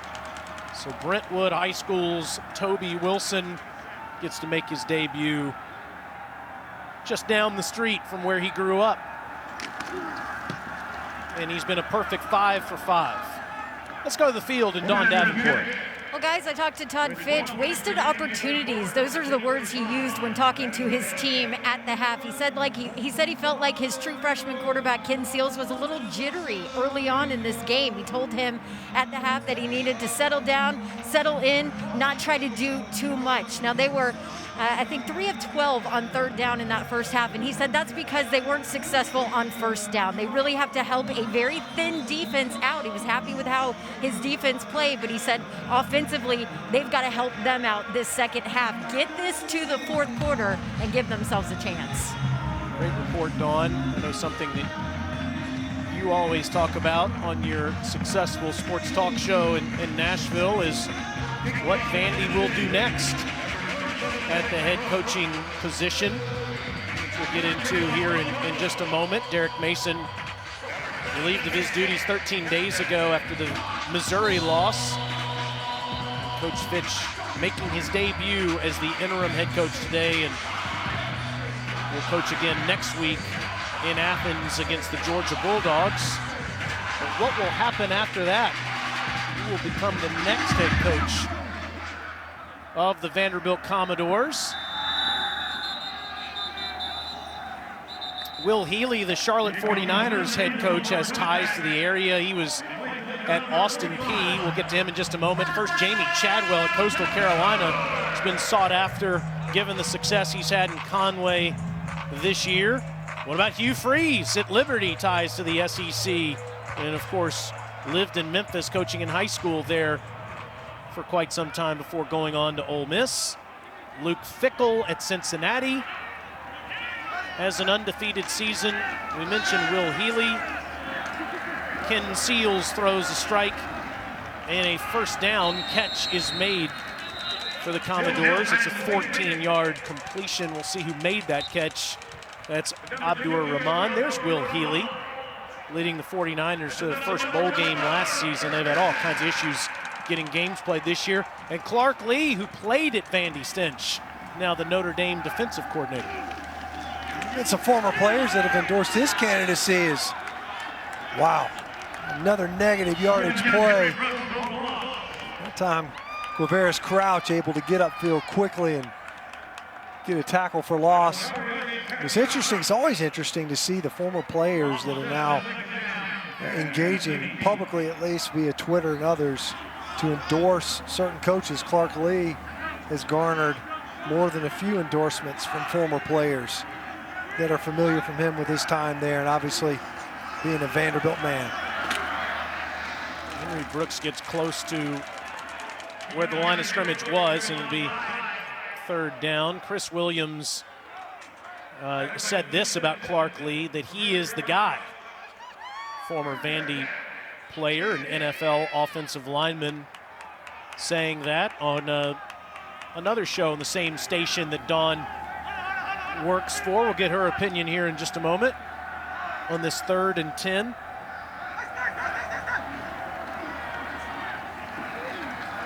Seals incomplete, trying to get it to Johnson. Dawn, what do you think? What are the locals saying? Hey, well, talking to athletic director Candace Lee, she talked a lot about fit and how important that is for Vanderbilt. And I said, okay, when you talk fit, do you mean it has to be an energy kind of guy? It has to be an offensive kind of guy? And she said, fit for me is somebody who realizes the opportunity you have here. They look to upgrade facilities.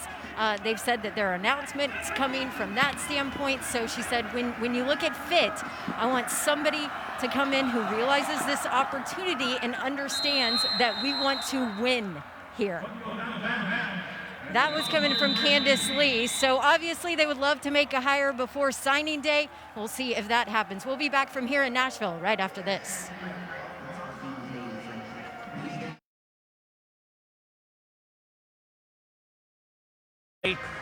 Semis in Pasadena and in the Big Easy on January 1st, and then down in Miami on January the 11th. I'm interested to see what the Aggies' path is. I would think that the Buckeyes would need to lose to Northwestern.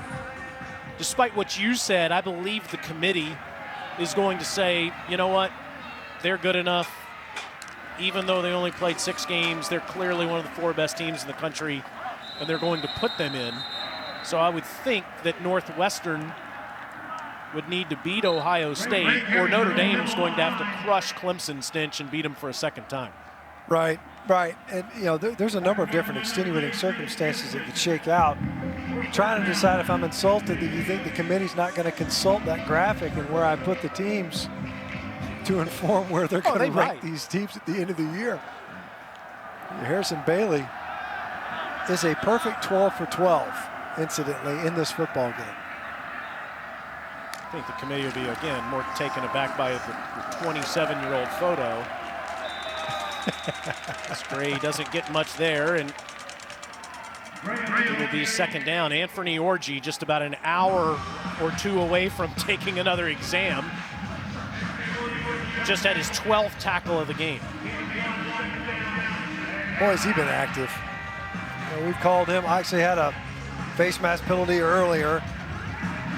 He's one of those guys, as you mentioned, got a lot on his mind. A quarter and a half yet to play a football, and then he's going to get ready for that final exam in computer engineering. Guy's got a lot going on. 2nd and 8. Nice throw. Catch made by the freshman Jimmy Callaway.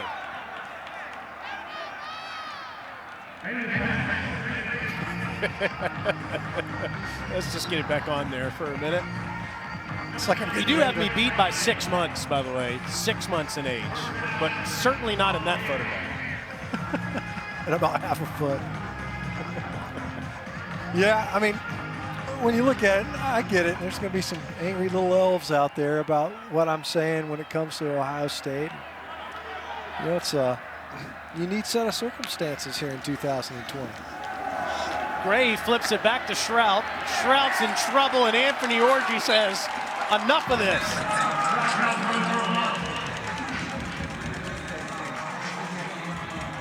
They sniffed that one out. They were too clever by half on this one.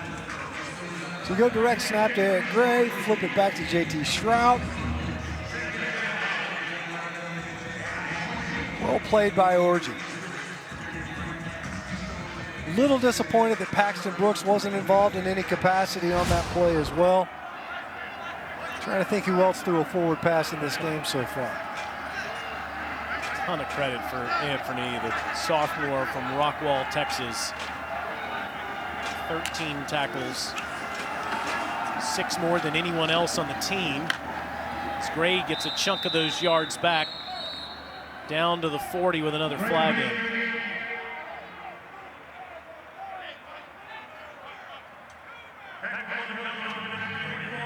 Did you ever take an exam the week of a game or near the same day as a game? I can't remember. I know I certainly didn't take one in computer engineering. Offside, ever. number 48 defense lined up in the neutral zone. 15-yard penalty from, 5-yard penalty from the previous spot. Replay second down. I was about to say, that's one heck of a neutral zone infraction. 15-yarder. It's getting more expensive here towards the end of the year. No, I can't think of a time. I mean, it's just so unique. And you think these coaches, Jeremy Pruitt talked about it this week, having to take his cell phone with him to practice. And why would that be? Well, it's because you're still recruiting and you're trying to push towards this early signing period, which incidentally did not move. That didn't migrate. In a season of changes, that did not. And it challenges, especially teams that are continuing to play regular season games. Both these teams with a game yet to play after this one. Bailey under duress gets out of there and still running. Pushed out at the 21-yard line by Brendan Harris.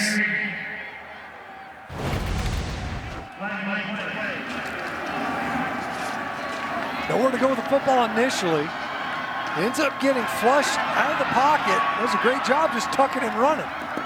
Plenty of green grass, took advantage of it. Illegal block in the back, number 58 offense. 10-yard penalty from the spot of the foul. Replay second down. All for naught. Number 58's helmet came off during the play. He must remain out of the game for one play.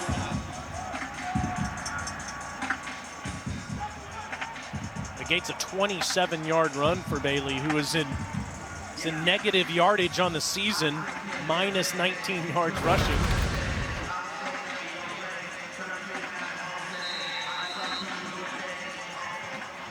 I don't know. The flag came out, negated the run. That was a tough angle. Did not look like a block in the back. 2nd and 18, and Gray spins and stays on his feet. Set up 3rd and manageable. You know who else had an exam today, Stench? Sarah Fuller. She had one this morning. If you're just joining us, she kicked an extra point and is the first female at the Power 5 level to ever do so. So it's been a busy day for her, along with many other teammates in the classroom and on the football field. There's Sarah. They're on the bike, staying loose, expecting another opportunity here in the second half. This is the 12th play of the drive on this 3rd and 5 for the Volunteers. And Gray gets the first down near the 25. Another piece of laundry on the field.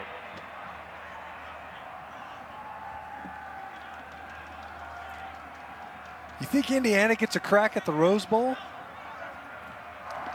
Illegal block in the back, number 13 offense. 10-yard penalty from spot of the foul. Replay 3rd down. Boy, I would love to see that. So that's Malachi Whiteman, the true freshman. If you got somebody's back to you, you can't touch him. Any little push negates that play. But yes, I would love to see Indiana get a chance to play in a New Year's Six bowl game this season. Of course, the Rose Bowl is hosting one of the semifinal games, but I would imagine the Hoosiers would be all fired up to play in that. That locker room scene after the Indiana wins this year is what's best about college football. Isn't it, though?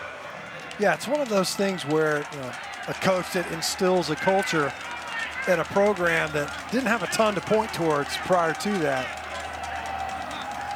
Boy, have they exceeded expectations. And it's incomplete as they're looking for Weidman. Hey, Judy Lawley in coverage, it'll set up 4th down. Well, speaking of Indiana, Tennessee beat the Hoosiers in the Taxslayer Bowl at the beginning of this year.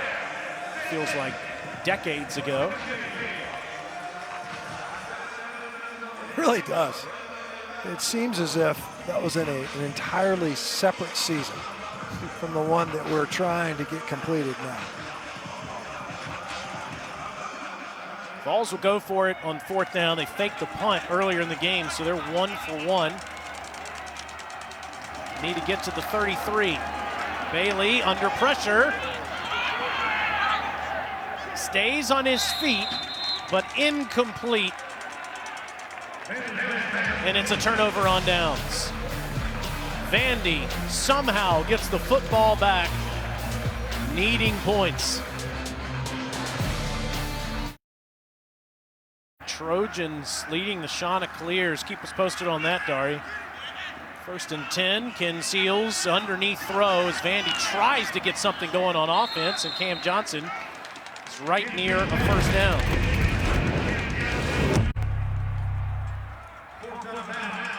Take a look at the Mercedes road to the championship.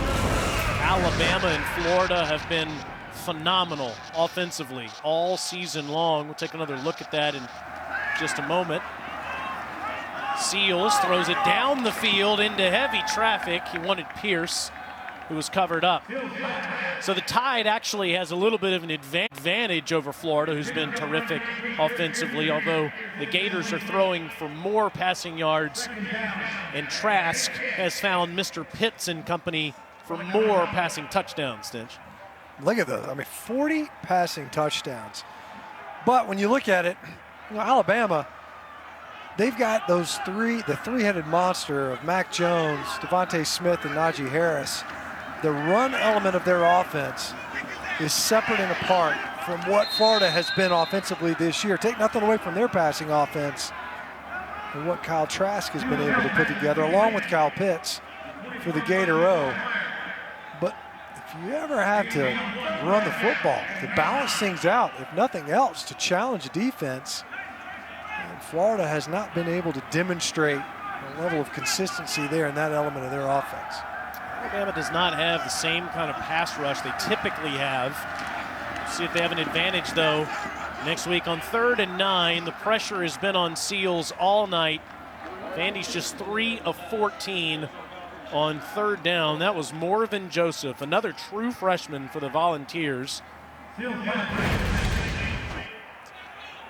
Another shot on the signal caller for Vanderbilt. And he's ended up on the ground at the end of a lot of plays tonight. Shakes it off, gets up yet again. Well, it's a difference. At the beginning of the game, he did a great job shaking those off, staring down some of the pressure and delivering strikes, and it's definitely starting to take a toll. Joseph is one of 19 true freshmen that Jeremy Pruitt has played this season. That goes out of bounds. All right, Dari, let's see what's going on there with the Chanticleers and the Trojans. Yeah, guys, just showed you Troy take the lead on undefeated Coastal. 45 seconds later, this happens. Grayson McCall to Javon Hiley, and Coastal takes the lead back, so they're up 4, just under 30 seconds to go. Troy football, guys. How about the last 2 weeks for Jamie Chadwell's team? All the way to the finish. It's been thrilling. See if they can hold on. Still have an outside chance to get to a New Year's 6 game if they win next week, combined with a Cincinnati loss to Tulsa. The Chanticleers would go to a New Year's 6 game. Unbelievable. Eric Gray doesn't get much. Yeah, it's unreal. I mean, it really is, and what a fun team to watch. Coastal Carolina, that offense is a gas.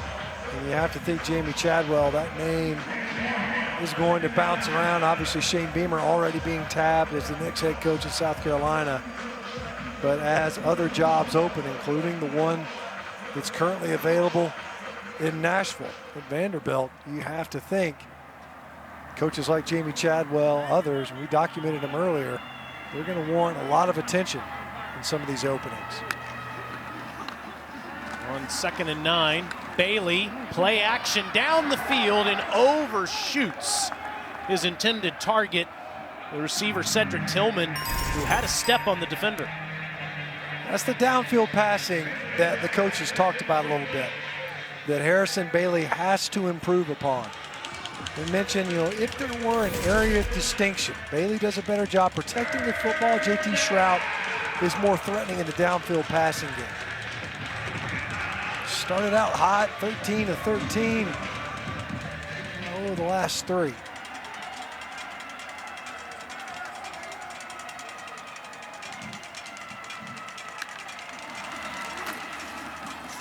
Bailey on 3rd and 9 from a muddy pocket's got no place to go. Hog tied by Nate Clifton.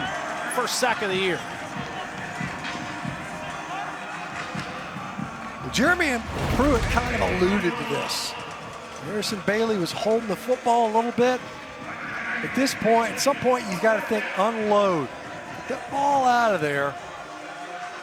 As it is right now, you see Cooper Mays just late on the retrace, ends up getting bulled by Drew Birchmeyer. That's offensive lineman on offensive lineman crime right there. Birch was at right guard earlier this season. He's just boloing the true freshman right into the lap of his quarterback. Birchmeyer tried like a reverse dunk tackle there. Yeah, he did. Came up empty. It's a Statue of Liberty.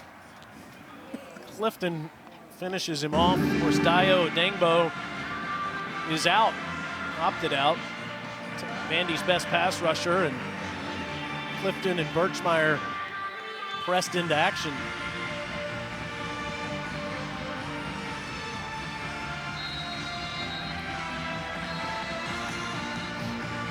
Todd Fitch's squad trying to get something done before the end of this game. They had a 10-7 lead and had the momentum for an untimely pick six from Ken Seals into the hands of Bryce Thompson. Since that moment, 3 punts, a missed field goal, and a couple more punts in the second half.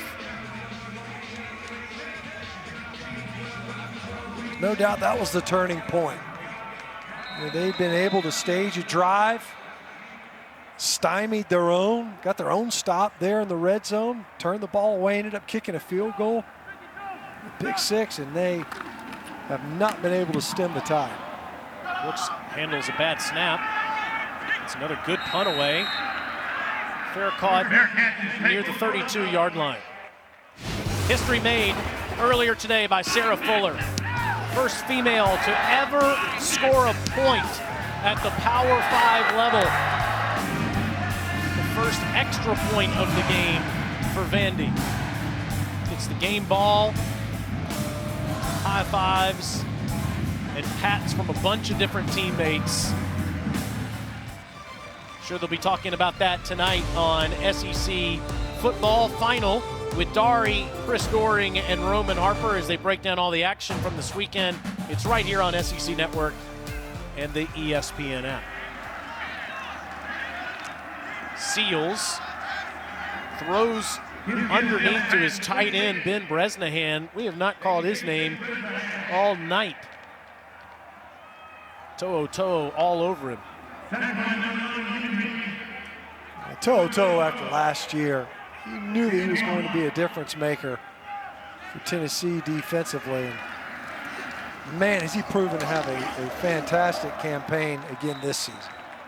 Rocco Griffin gets a handful at the end of the third quarter as Vanderbilt tries to score some points here as they start the fourth on a beautiful night for football in Nashville, Tennessee. Vols trying to end a 6-game losing streak.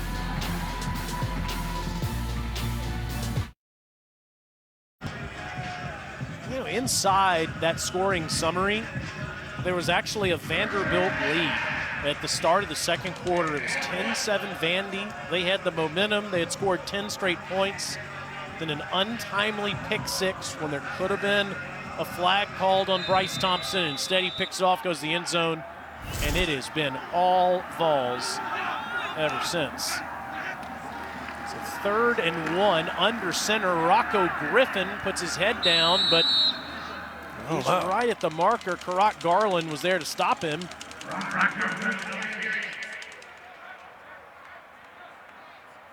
Still no signal. Looks like fourth. Looks like short. Yeah, he looked short. As he slammed it up into the line of scrimmage, it wasn't like there was a ton of momentum shortly thereafter. Garland did a good job getting him down quickly. We need half a yard. On 4th and 1, Vols are all over Griffin, but it looks like he moves the line of scrimmage for the first down. Vandy is 2 for 2 on that down tonight. Nice push that time at right guard. actually able to get a little bit of forward momentum for Griffin. And the coaches are high on him. I love what they've gotten out of that true freshman running back. Gets behind his pads, has a nice leg drive, demonstrated it there. Well, they're high on that right guard that you mentioned too. Ben Cox, the true freshman. Abdur Rahman catches the slant. Near another first. For more on Rocco, let's go down to Dawn. Yeah, had a coach tell me it reminds him of former Dora, now Tampa Bay Buck, back Keyshawn Vaughn. But get this, in high school in Savannah, produced 2,000 total yards, never fumbled the football. How about that? And I hear he's a quiet guy off the field. He was on his high school chess team, guys. List that as one of his hobbies. So what's the saying? We're all playing checkers, Rocco's playing chess. That's right. That's just short there. Not a combo you hear very often, that's for sure.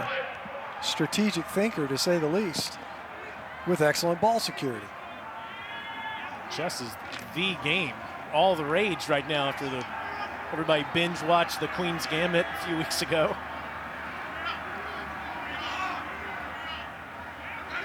See if they give it to Rocco again. And he never had a chance there.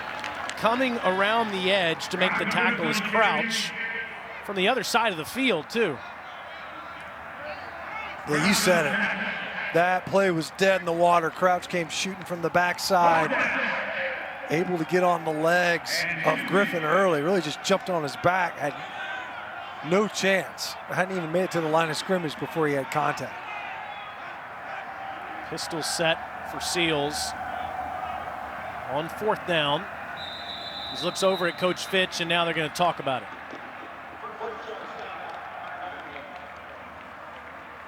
After watching Queen's Gambit, chess seems even more impossible. Boy, you said it. No chance. I'm a checkers man. Back in just a moment in Nash Vegas.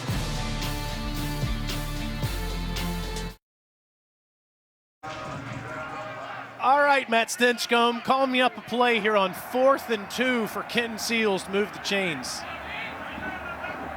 Let's see, Circus, fun pass, 7-step drop, go for all the marbles. Why not? Look at him.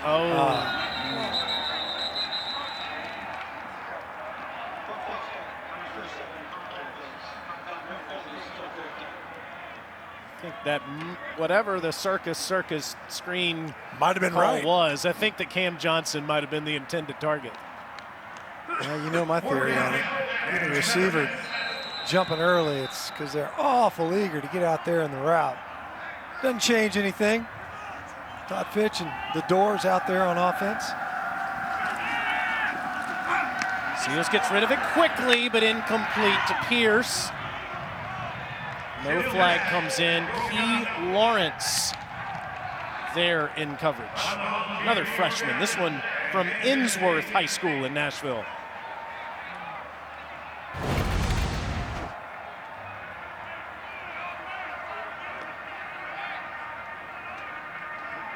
Yeah, well defended. Tennessee talked about it. Jeremy Pruitt even, as you see Chris Pierce kind of lobbying at the end. He mentioned his secondary has played relatively well, but they've given up critical plays, critical errors. Tonight, they've given up a couple of big plays, but otherwise, defense has done an excellent job outside of the yards they hemorrhaged in the second quarter. Shout, facing some pressure, throws a pick. Coming back the other way is Judy Lally. He's had a heck of a game and gives the Doors the football right back. Just the second interception of the season for the Commodore defense. Well, you said it. Judy Lally has had a heck of a night. He's been active all night, jumps that route, and this is the concern that the coaching staff has with JT Shrout. As you see there, 2 defenders in the area. Judy Lally was not the primary defender in coverage. You got a tackle for loss and now a pick to go along with his other 2 tackles. A little bit of life for the Commodores here in the fourth quarter. Handoff to Henry Brooks, looting all those Tennessee defenders, but a flag is on the field. 75 offense, 10-yard penalty, replay first down.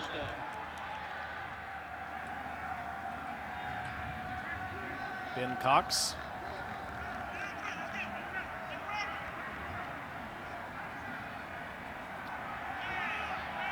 So that negates the run, and it'll be 1st and 20 for Vandy at the Tennessee 45-yard line. Now, we have seen history tonight with Sarah Fuller scoring the first point. There have been several other women to kick extra points at the group of 5 level as Seals throws it to the sideline. Fighting hard for anything there is the Vandy receiver, Bresnahan. Crouch makes the tackle. But if Sarah Fuller were to make a field goal tonight, or to do it against Georgia next week, she would be the first ever to make a field goal at the FBS level. Katie Oneida and April Goss attempted extra points at the group of 5 level.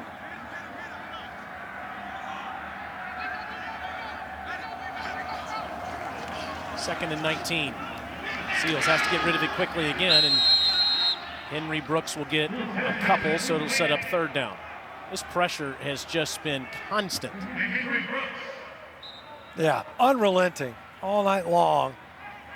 Tennessee's done a great job. Even when they haven't brought extra blitzers, they've done a really good job of getting pressure. And we've mentioned it repeatedly. Vanderbilt came into the season shorthanded up front, and it's only continued to rotate along their offensive line. Seals tried to fit one in there to Abdur Rahman, and it's incomplete. Alante Taylor, 2-on-2.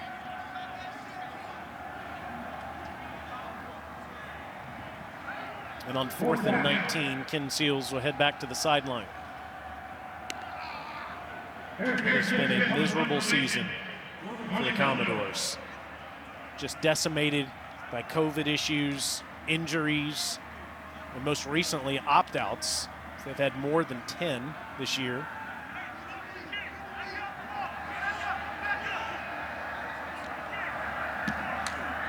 Eric Gray still out there fielding these punts.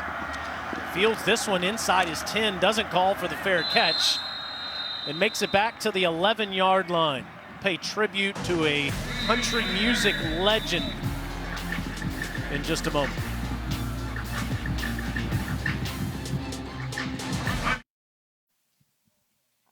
It's the Country Music Hall of Fame. And down on Music Row, they're sad tonight as one of the greatest of all time passed away earlier today. At the age of 86, Charlie Pride had more than 24 #1 hits. He was the Country Music Association Entertainer of the Year in 1971. He was as big a star in this town as anyone in the 1970s. Just recently, a few weeks ago, was honored by the CMA with the Lifetime Achievement Award. Country Music Hall of Famer, passing away at the age of 86. Just up the street, Vanderbilt Stadium, the Volunteers putting the finishing touches on this victory, in trying to end a 6-game losing streak. They'd won 8 consecutive games, Stinch. We called the South Carolina game to start the year. Then they convincingly defeated Mizzou, and the wheels have fallen off since. Yeah, you could see it. You know, even in the opener, it was a good win at the time anyway, not much of a convincing win. Narrow victory to say the least. And then they really ran the football very well the next week versus Missouri, and it just didn't develop into anything beyond that, especially offensively from an identity standpoint.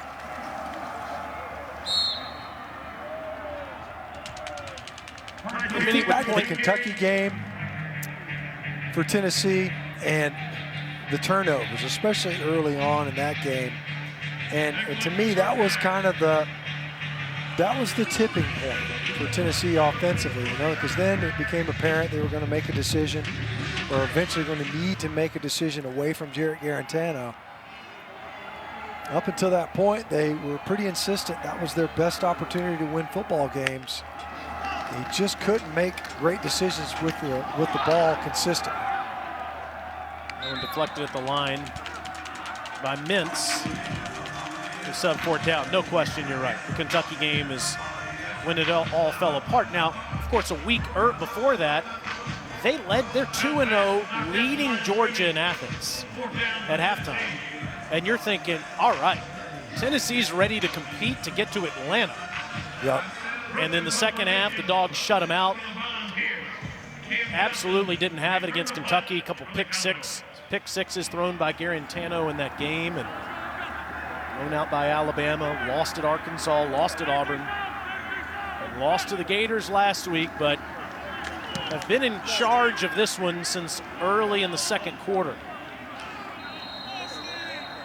This could be a roughing the kicker penalty. There's a flag down.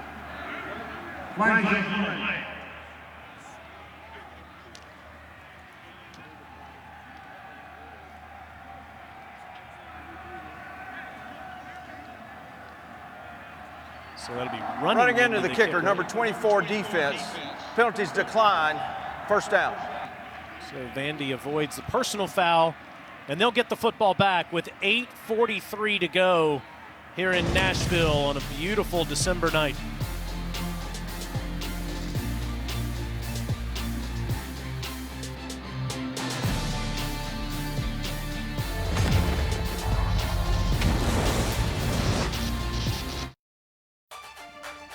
Coming up in half an hour, we got more college football here on SEC Network. Auburn and Mississippi State for the 94th time. Teams have split the last 8. Will Rogers has thrown 5 touchdown passes in his last 3, true freshman quarterback for State. Bo Nix last year was terrific. He needs a good game. Last couple of weeks have been rough for Gus Malzahn and the Auburn Tigers, who have fallen to 5-4 on the season, and they're losing Starkville tonight. Even more critics will be yelling at Gus. Seals has been facing heavy duress all night. That's incomplete in front of him to Henry Brooks. Now, Gus has a massive buyout, but I still think people wonder, Stench, if he'll be back with the Tigers next season. That's almost like an annual question. Seems like it just kind of hangs out there. Any years where they don't find a way to beat the Tide, which is not infrequent when you think about it, especially relative to the rest of this conference. There's a coach that's had some modicum of success versus Alabama. Henry Brooks takes off.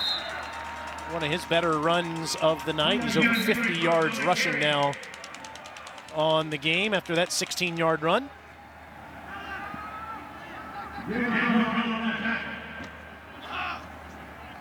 Commodores have only run for 50 yards total in the game.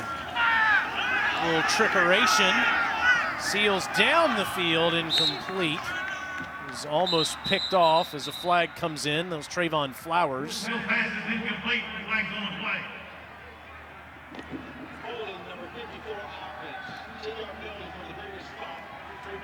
It's Tyler Steen called for holding there.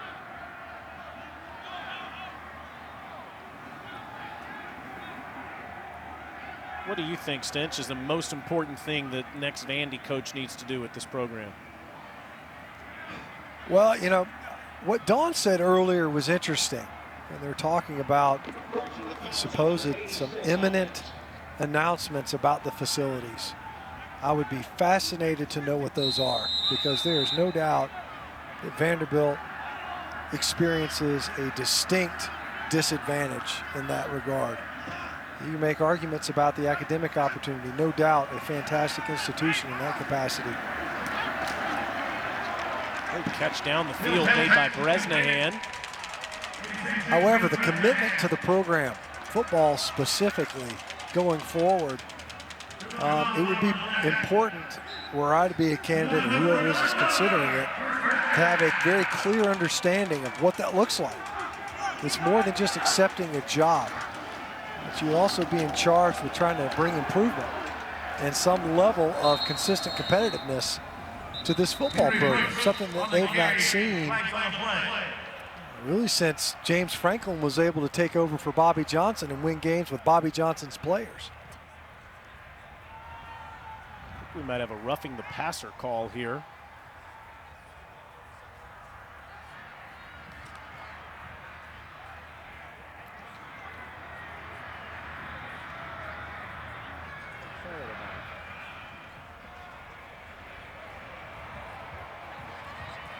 Yeah, talking about maybe their favorite Nashville eateries. There are 2 fouls on the play, both on the defense.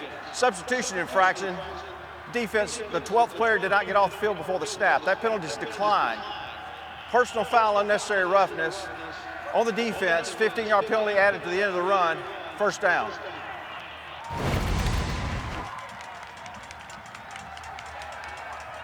Ken Seals is taking some shots all night, and that's long after the handoff.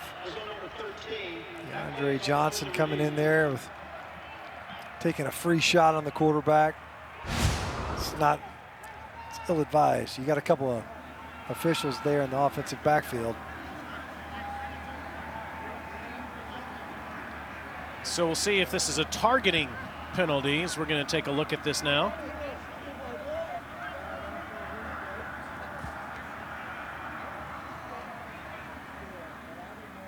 We were talking about the coaching situation. Let's bring Dawn back in on this. I don't think there's any question that Stench is correct on that facilities need a significant upgrade, and that's encouraging to hear that's part of the plan.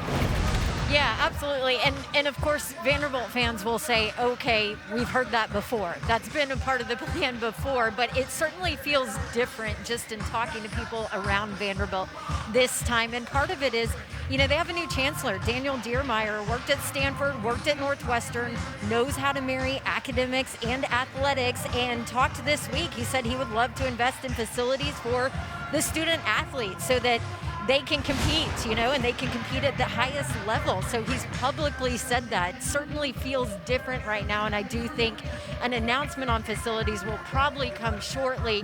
With hiring a new coach, I think maybe they might want some input from that coach on exactly what they want to do facility-wise. It's really good to hear.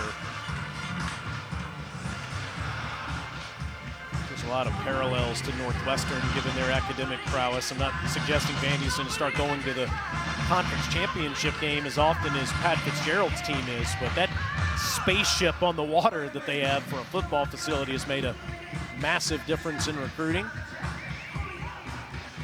Meanwhile, you saw the replay. DeAndre Johnson certainly looked like he launched at Ken Seals, and this should give Vanderbilt the ball inside the 20-yard line at the 16. After further review, there is no foul for targeting. 15-yard penalty is still enforced. First down. All right, well, the ball still is at the 16 for the late hit, but targeting is not called on DeAndre Johnson. A little surprised, actually. I shouldn't be surprised, but I'm surprised because it did look as if would have met the qualifications of targeting. As it is, first and 10 snap and within field goal range for the Commodores. Yes, they are. Very close to Sarah Fuller's range, too.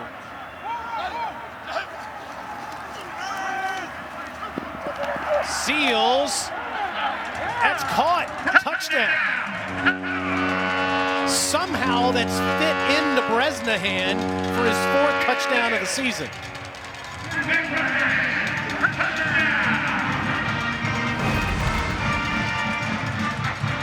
Doors in there still slinging it. How did that ball make it through Crouch's arms? Wow. He had it in his hands, ends up in Bresnahan's. Sarah Fuller already made history, becoming the first female to connect on an extra point at the Power 5 and SEC level. She's got 2 of them.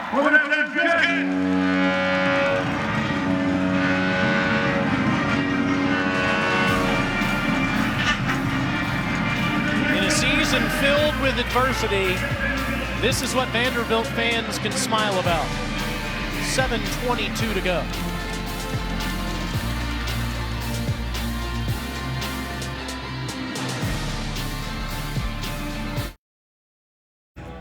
On a day that the great Charlie Pride passed away, we have other trailblazers to celebrate. Sarah Fuller, first woman to play in the Power 5 with a couple extra points today. And Jackson He is the first Chinese-born player in the FBS. Took Arizona Wildcats with him into the end zone last night as the Sun Devils beat Arizona 70-7. Jackson has his Chinese last name on his jersey in the Chinese letters, which is pretty cool. Tennessee gets it back with 7:20 to go in the game. Good work by Sarah Fuller tonight. We'll see if she gets another opportunity, maybe an opportunity to become the first female to make a field goal in a college football game. I do want to recognize Toby Wilson. He's made 5 extra points tonight for Tennessee in his collegiate debut. And Stinch, I know how big of a rivalry this is between Brentwood Academy and Brentwood High School. Toby went to Brentwood Academy, not Brentwood High School. Across the middle, nice pass by Bailey, and look at this. Valus Jones bounces off of Vandy defenders. House call.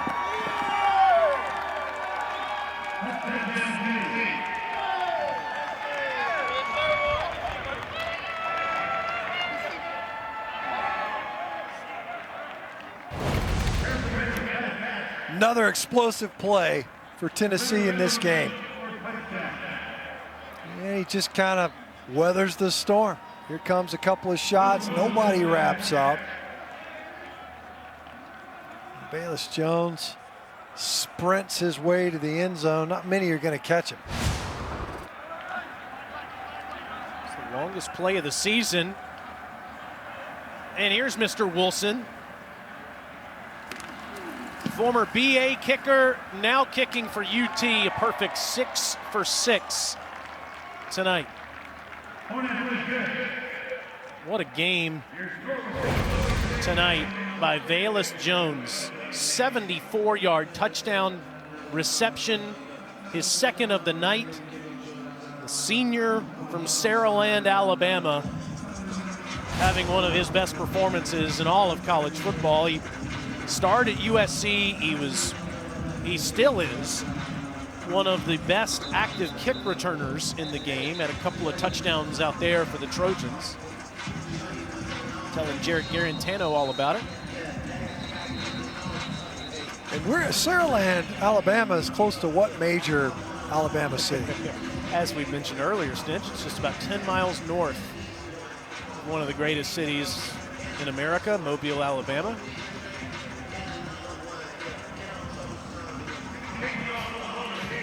T. Martin country. It's Taylor Sargent country, I believe. Yes, it is, and congratulations to Valus's teammate, Josh Palmer. He's headed to the Senior Bowl down there in Mobile next month.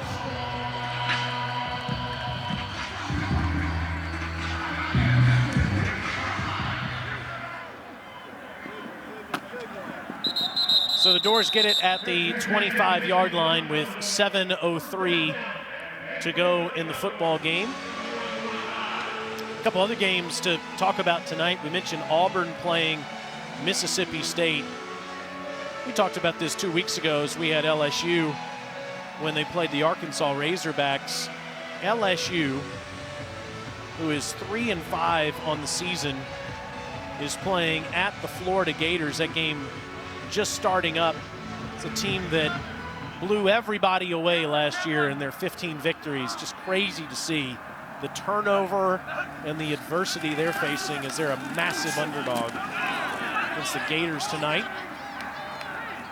Yeah, that's a program on the brink. I mean, you look at LSU and you talk about 180 degrees. I don't know that it's unprecedented. There have been times where teams have won national title games and then regressed the next year. But this is an outright collapse. And you know, the pressure's on LSU in that game, there's no doubt. This is a polished game for Florida, or should be. where they need to work on and embellish elements of their game in preparation for the title game. But for LSU, they're going to have to demonstrate that this is a program that's on sound footing. Otherwise, with the level of turnover and adversity that they have experienced this season, you'd have to wonder, going forward, how stable is that program? You got guys opting out, guys wanting to enter the transfer portal. Does not bode well as far as a forward trajectory is concerned for the quote-unquote defending national champions. Crimson Tide humiliated LSU last weekend, and you can bet the Gators are going to score as many points as they can tonight. No unnecessary roughness called as Jayden Harrison makes the catch. It's 4th and 5. Bryce Thompson throwing him down to the ground. Yeah, Gators need style points. Another punt for Harrison Smith.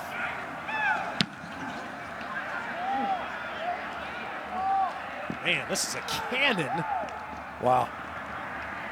Fielded just around the 10-yard line.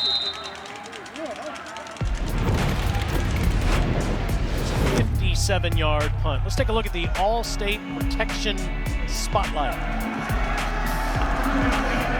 Well, we talked about Harrison Bailey. Boy, did he start out rocking and rolling. JT Shrout got in on the action. Bayless Jones, who we just saw in the end zone. There's Jalen Hyatt on the slot, finds his way. Pay dirt as well. Of course, Harrison Bailey back in there now. It's kind of revolving door of choice at quarterback tonight for Tennessee. They haven't needed Eric Gray as much as they did last year when he ran for 246 yards.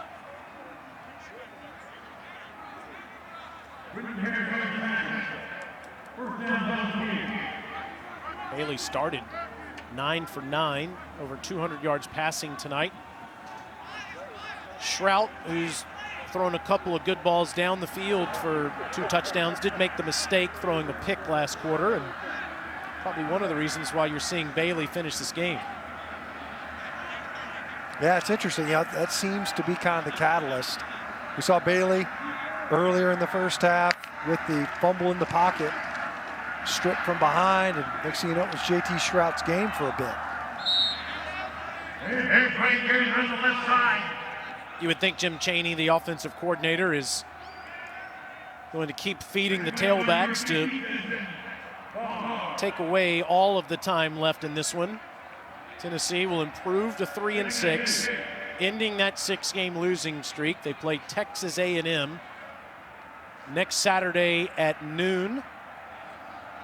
And the Vanderbilt Commodores also at noon finish their season in Athens, Georgia on Senior Day.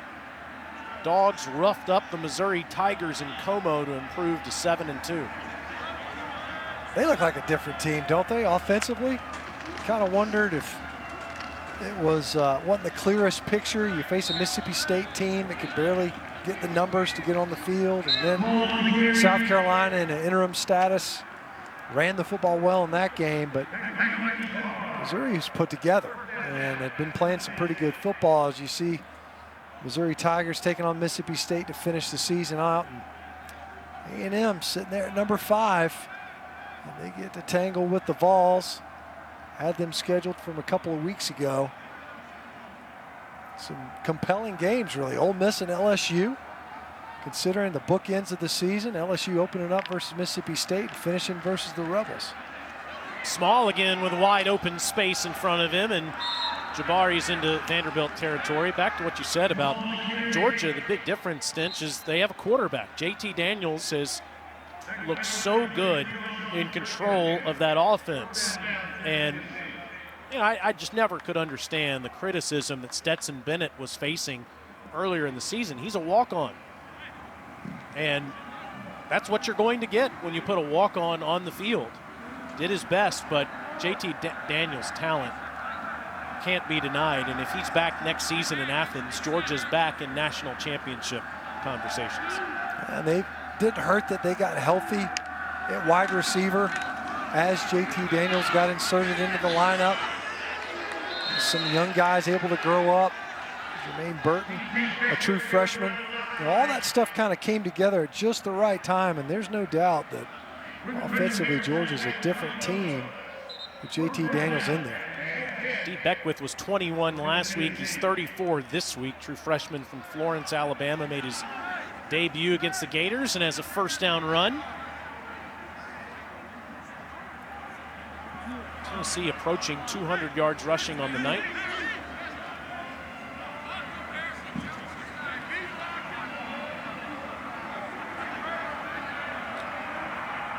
Vols will improve to 77-32 against Vandy. Series that Vandy's had the upper hand in the last handful of years. They won 3 in a row before Tennessee got them last year. Holding, number 76, offense. 10-yard penalty, replay first down. I think it's important, Stinch, that next week Jeremy Pruitt and his Volunteers are competitive against the Aggies. While it's nice to get that losing streak over with, imagine how restless Volunteer fans are going to be if this season finishes at 3-7. That's what they're staring at. It's going to be obviously an incredibly tall task. Given the way A&M has played, you know, even their last time out, if you watch that game up front especially, the Aggies are capable of dominance. One of the better offensive lines in the country when they're playing well. Big run for Beckwith, and he's inside the 30.